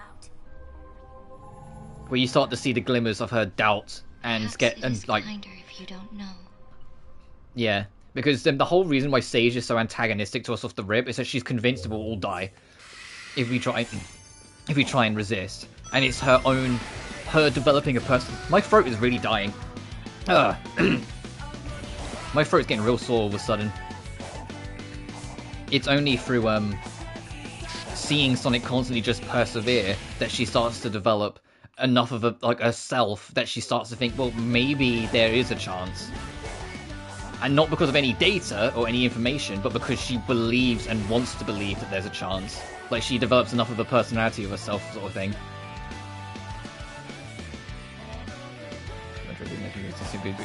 Oh, speaking of, I know the proper reset's going to be when 4.7 drops, but I took a glance at it because of the Spiral Abyss reset today, technically, and it's still the same fucking enemies. So it's likely that they haven't changed it because the big changes are literally coming in a week. So it's like, look, just do a standard one, and then the big ones will come in a week's time, you know? So there's still the 3 Magu Genkins are still on floor 12-1. The Inquisitor is still on level, is still on 12-3. Things like that. Like, they're no different from how they were looking at a glance. Pretty much Gems to farm. We'll just pick up Lava. Oh, is it the yeah, it's the Mania remix. Okay. I like the Mania remix of Lava Reef. It is Primo Gems to farm fair. What, the big one's going to be the fucking Imaginary Theatre, the Imaginarium, or whatever it's fucking called. When they were talking about it in the presentation, I'm just like, this looks really like an easier and more fun alternative to the Spiral Abyss. What the fuck was that lock on? Oh, I'm so sorry. I feel bad for that robot. Something just like hard locked to murder that thing. But what was I gonna say? Oh, the Imaginarium Theatre. It looks fun. But it also looks kind of easy for people who've been playing a long time like I have. I like the idea that you're limited to only certain elements, but you can borrow characters from your friends to use for it. And you have guest characters that you can use. So if you don't have any friends, you still got some like pre-built characters you can use. Basically Pokemon Stadium. I mean, that is like a comparison. Yeah, you do like a series of fights through that, but in the sense of like, there's gimmicks and things that are set in stone that you have to do with it. But it looks fun. Then now you said that, I'm like, should I do a rental randomizer Imaginarium Theatre? That sounds brutal. No, I just like look at the characters, put them into a randomizer, and then spin it and see what I end up with, only using like the trial characters.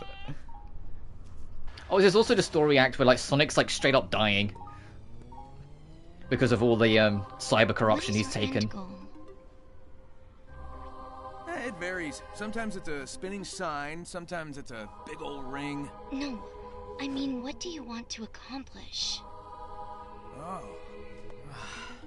Gather up the Chaos Emeralds and save my friends. And you're sure that is wise? Kind of the story of my life. And the voice that commands you.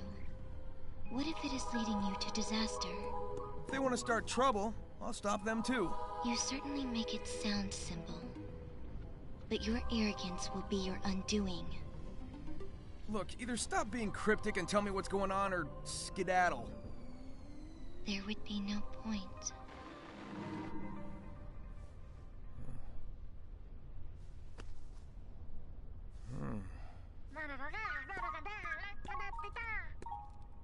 Nice find. Take it on over to Tails. I'm gonna keep moving.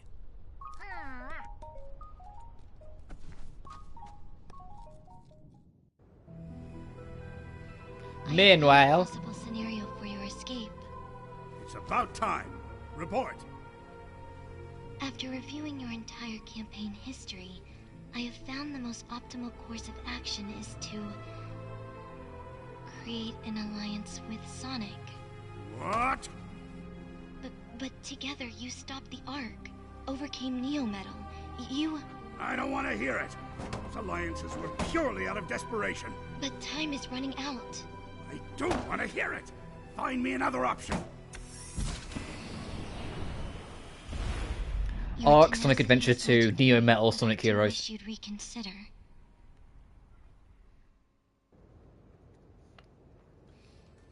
To another cutscene? Yep. It's because we collected so many Chaos Emeralds before we did this. These would happen when you collect Chaos Emeralds, but because we did them first, you just get a bunch of cutscenes like in sequence like this.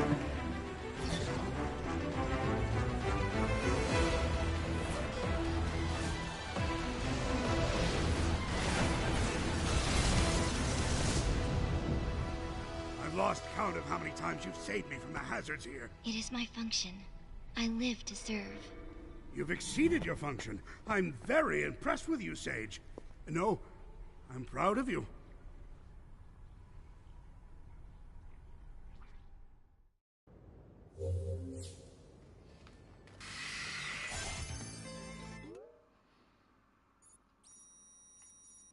Oh, and there's a special Coco here as well. Did I pick up the emerald that was here while I was here? Yeah, I did. Awesome. Okay, I can see it. This is easier to find the start of this path.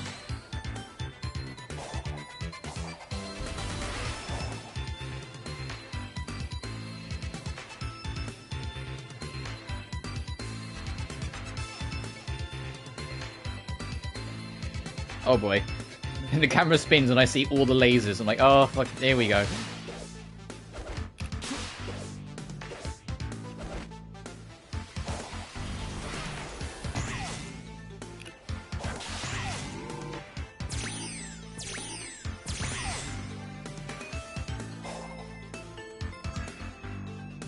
That wasn't too bad, actually.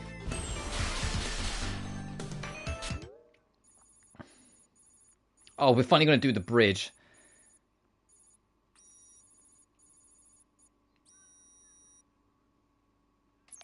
Oh, we're at it, though, to see if we can get more map chunks done.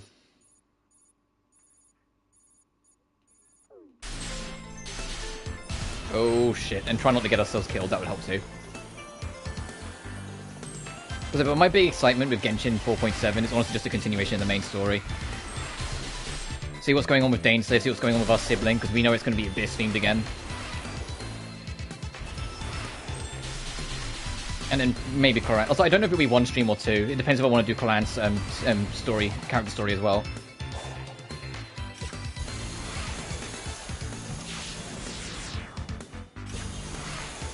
I just want more interactions between the girlfriends. I just want interactions between Koran and Navia.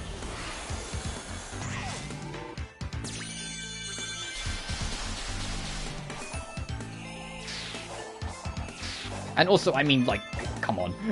You know what was the craziest one? And I didn't even really think about it at the time. Like, it was a bit, like, whatever. But it was people, like, brought it up again later on. People went, oh, yeah, that is actually kind of... There's a bit where, like, just not too long after Navia and Koran buried the hatchet, when you talk to Navia, like, when you click on Navia... Sonic, stop locking onto the birds, please. When you go to click on, like, talk to Navia, she's talking to Koran, and she says, "Oh, I've noticed you've got new lipstick." And she goes, "Oh, yeah, like you know, so she was staring at her lips, going, "Oh yeah, I did. You're welcome to try some." And she goes, "Oh yes, I might just as well." And it's just like, what the fuck? And so people started like doing fan arts of like sharing the lipstick by just kissing each other, because of course they did.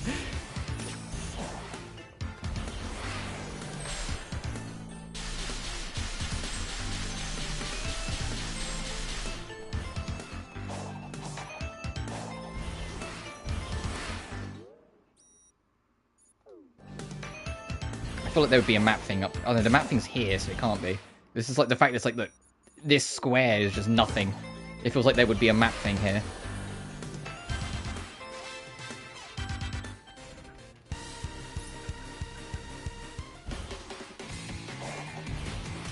Oh, it's from the colours remaster.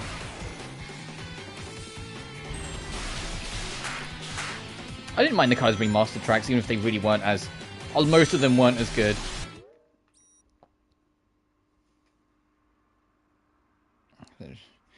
These will start a long time. Yeah.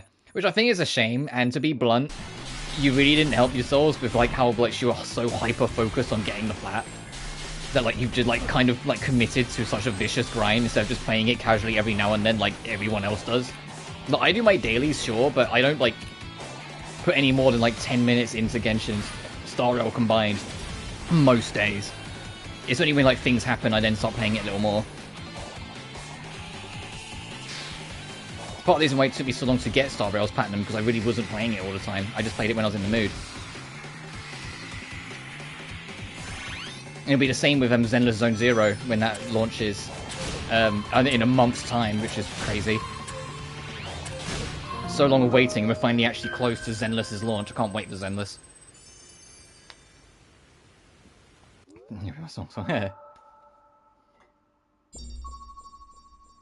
Oh, there's a cyberspace level we haven't done. I haven't been keeping track of what cyberspace levels we haven't done. To be fair.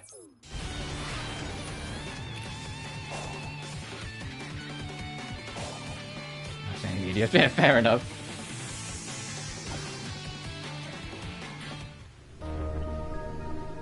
I can't wait for Zenless. Genuinely, I think Zenless is going to be a great time. And the fact that it's on PS5 at launch, so we get 1.0 at launch, and we don't have to wait till like 1.4 like we did with Star Rail, like hell yeah.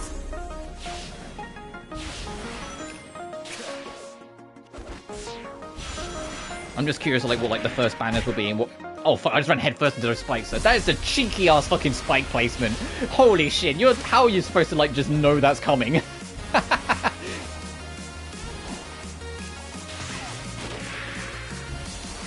It's just there, that's mean.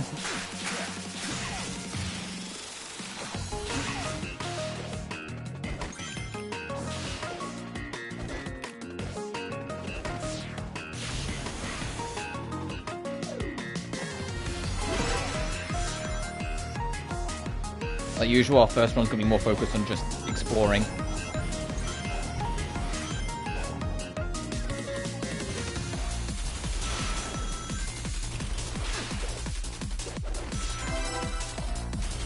Jesus Christ, this music bombs. I forgot how good so many of these cyberspace levels are. I think like on my blind playthrough, I was so like just hyper focused. Like on doing them and like enjoying everything else, I just kind of didn't like appreciate some of them. Some of these really like kick off.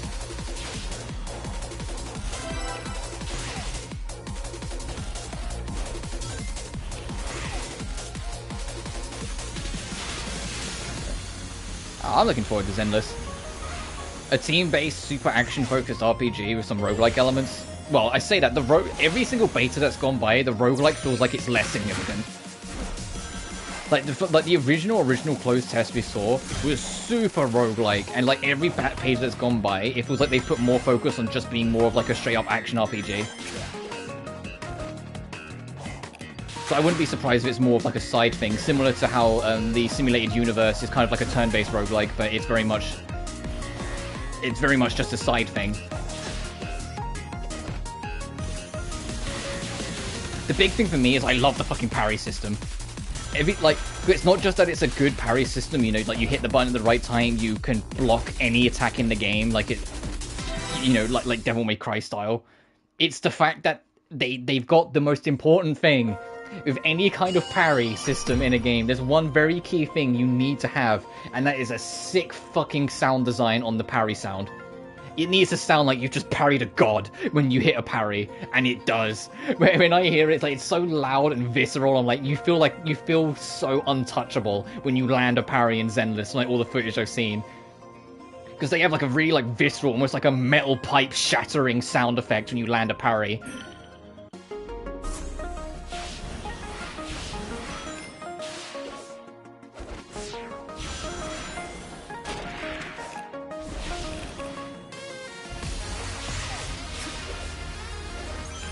I'm going to go for the time limit, the time limit one, by the way, now. And we'll try and figure out where the last red ring is later.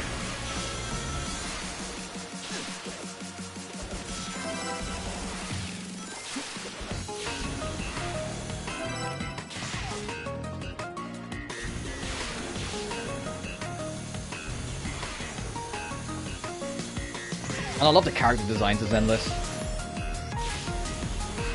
Although it's like it's more just affects how it goes on in China than it does affect us, it being a slightly higher age rating is really allowing them to like do more creative things with the costume designs. And I don't just mean it because, oh, sexiness, less, you know what I mean? Like, I mean, like, genuinely, like, being more creative with the costumes. Like, a sassy, like, character gets to wear something that kind of suits their personality a bit more, even if it is slightly more sexualized, you know?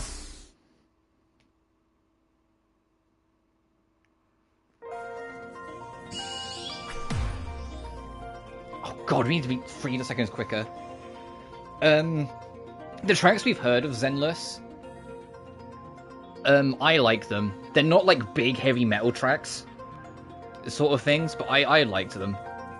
But there's like it's a good variety. I don't know what you describe the genre, because it's not electronica or like technical or anything like that. It's not that. I don't know what you describe it as. Like it's a lot of like traditional guitar, but with high energy. Like it's not an electric guitar. I mean, like it's like a normal guitar, but like with good high energy to it, and maybe like a good drum beat. That's those sort of tracks. Like, the battle theme that's in my head that I'm thinking of right now is, like, super, like, standard guitar focus. Alright, I need to somehow hit this, like, 3 seconds quicker.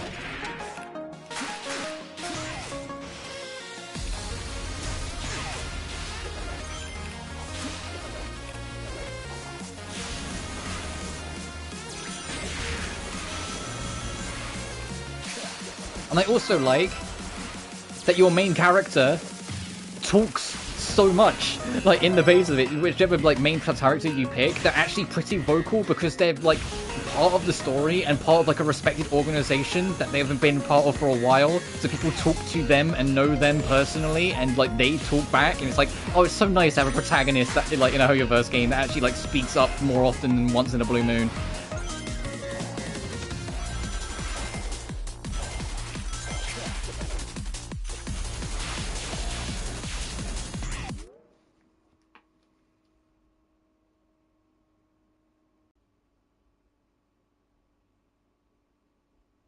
Sorry, the internet completely died on my end. I wanted to make sure the stream didn't get dropped. Alright, so now let's carry on. The stream completely fucking died on my... not stream, the internet completely cut out. Like, I've lost connection to chat. Oh, I think that was still too slow. I was going to go 2 seconds quicker.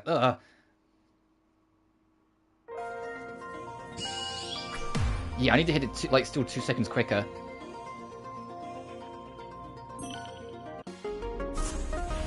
But I genuinely can't wait for Zenless. I love the characters, I love what I've seen and everything on it. It just looks like it will be a real good time.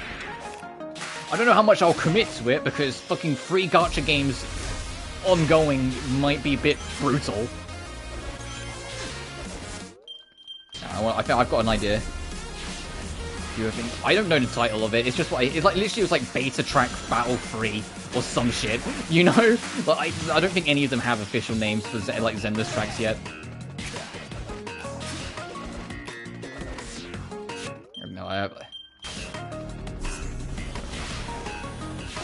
Just look up Zenless OST and just listen to some tracks, like some of this. Like, I love the fucking city themes. The city themes, like one of the city themes that's in the game, no,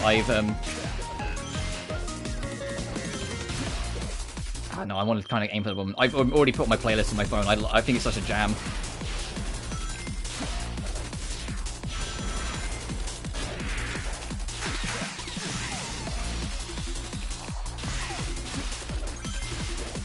Damn it, I'm trying to homing boost, but I think it's too awkward a position. But it's the sort of thing that would genuinely like save me a good couple seconds if I can nail it. Like that. There we go. That's what we want.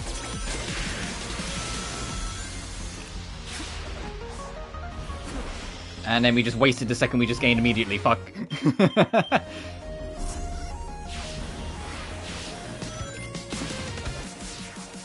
Now, as much as I get that, I also love action games that aren't focused on venting out your anger and are more focused on styling on your enemy.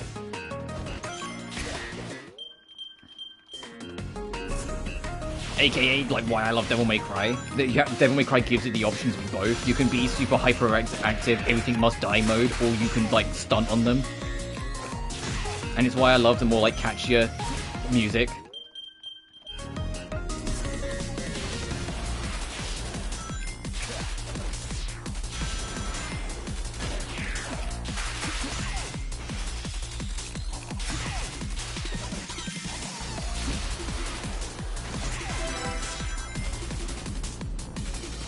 We waste so much time going on the upper route. Okay. I got it once. I need to hit it again.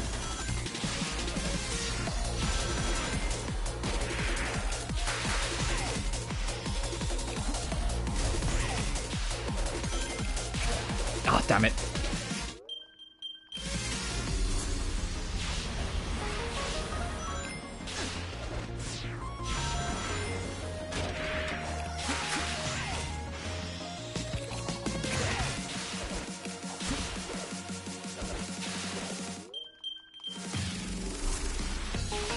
This will probably be the last thing I do on this stream, by the way, for the record, because it is starting to get a little later in the day. I've still got work later, so I need to actually stop and have some food soon. I just want to nail this S rank, and then we can try and... Actually, where is that last red ring? I don't actually know where that last red ring is.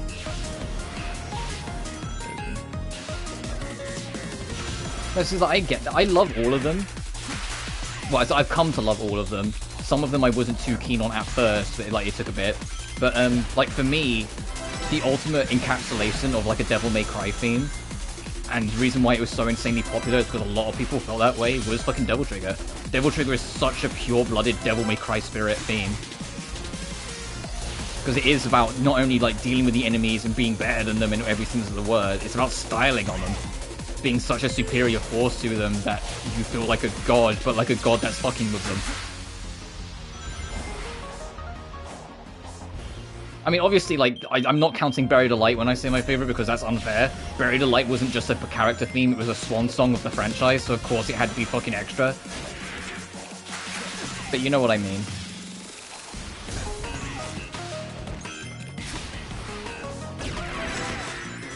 No, no. If I can, like, snipe that hole from that far, if I can snipe it, that'd be such a huge time save. But that's, like, speedrun shit level, like, sniping precision. Which is why I keep not getting it. Like, I'm not good enough. Fuck.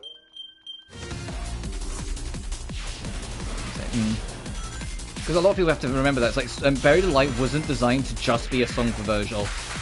It was designed right off the rip to be the swan song to the entire Sons of Sparda saga. And for potentially the whole of Devil May Cry. We won't know for a while yet whether there will be more Devil May Cry to come. But if there is another Devil May Cry, it won't be more of the same. It won't be more of like the siblings or the like things to do with the Sparda. They'll probably still be in it and be playable, but they won't be the focus. Which is the whole reason, like, why that song was so important to be like the swan song.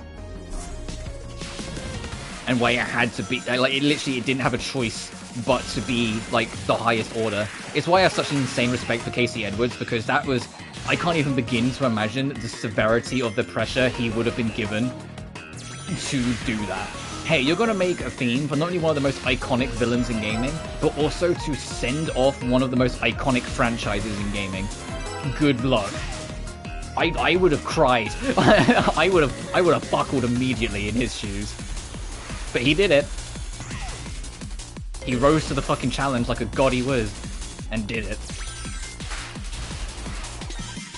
Hey, there we go. I finally nailed what I wanted to hit. Alright, if we hit the rest clean, touch wood, we should have this done in time.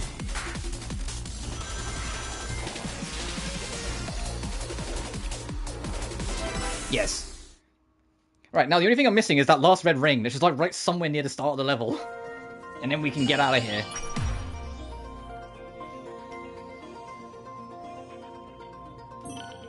So we can take it slow now and start looking around.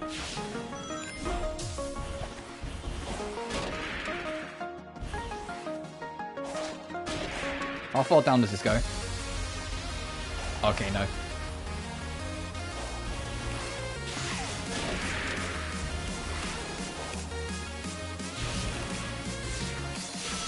Oh, could I have just gone up here this whole time? Fucking I could have, damn it. If I'd gone the low road. Oh well. You live and learn. Live and learn! See? It's all relevant, it all loops back around. It's like poet. Like a poetry. I am super curious, assuming like, you know, Capcom do return to Devil May Cry, which I think they will eventually. Devil May Cry is so intricate with its mechanics that it's a lot harder than I think people realize to just make another one. And Itsuno's only just released Dragon's Dogma 2, and I don't know if he's gonna, like, if he's planning on making Devil May Cry 6 or something else entirely.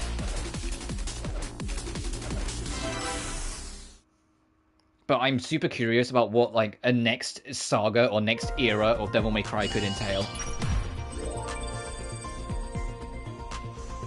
My ultimate hopian, and I've been saying this for years, is give Dante a kid. A son or a daughter, and have them be the lead. We kind of already got that with Nero being, you know, Virgil's son, but just, you know, that. Have it like a disjointed kid that's like got like bits of Dante's kit and some original stuff as well on top of it, so they still stand out different from Dante. And have them lead. Have him have like a secret daughter somewhere. That'd be funny.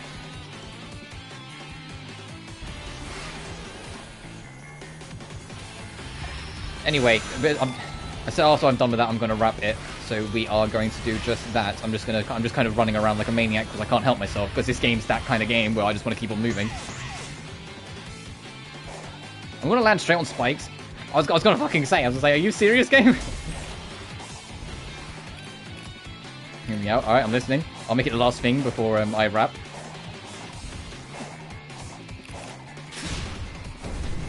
Patty May cry. No, I'm not listening. You're not cooking. The oven's burnt. You broke. The kitchen's on fire. You're not cooking. I never want to see Patty ever fucking again. She's a funny joke character, and she can stay there. I'm kidding. I want Patty to be more involved. Her just being like a throwaway gag line in DMC5 is a bit like, oh, I want her to be more involved. It's just, I think too much is gone for me. And I mean, like, if it is, like, the next generation, quote-unquote, then she would fit right in.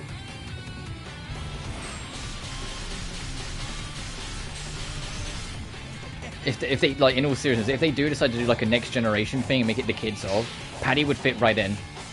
She genuinely would, because, you know, she is, like, part of the next generation. Really so much, because she's an annoying kid. She's an annoying, selfish, bratty kid for most of the anime, and it's only in the last couple episodes she gets better about it. She's literally the epitome of the rich kid problem. And she's also a child character, so by default I already don't like it. I'm mostly kidding.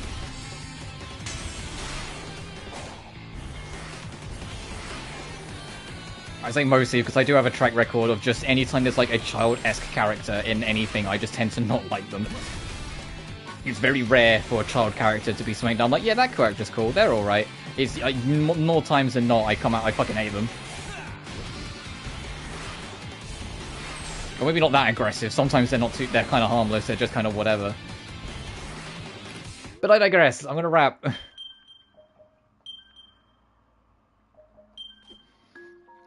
So, next time we meet on Sonic Frontiers, which I don't know when,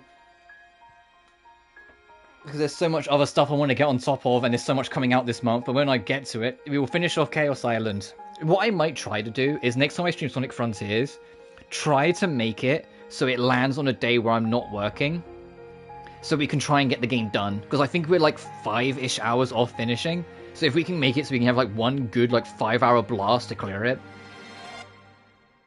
so we can get it all wrapped up and done, that would be sweet, because I don't want to keep you guys hanging for ages, but we'll see. But either way, I'm going to call it here. As I said, tomorrow, I'm not sure if I'm streaming yet. I'm still honestly undecided. To be blunt, it depends how I feel in the morning, which is why there's been an asterisk on it all week. If I do decide to stream, though, it'll be more Tomb Raider 3 to try and get further in that. I doubt we'll finish it, because the game's puzzles are insane sometimes and take forever. But that will be the priority when we get to it. But until then, as always, thank you all so much for watching. Remember to like and subscribe if you haven't already. It genuinely really helps the channel grow. Additionally, you can find my Twitter, Patreon, and PayPal in the description of every single video. If I choose not to stream tomorrow, I definitely will on Monday. So keep that in mind at least. If I decide not to stream tomorrow, I'll definitely be back on Monday. But until then, you guys take care now. Peace.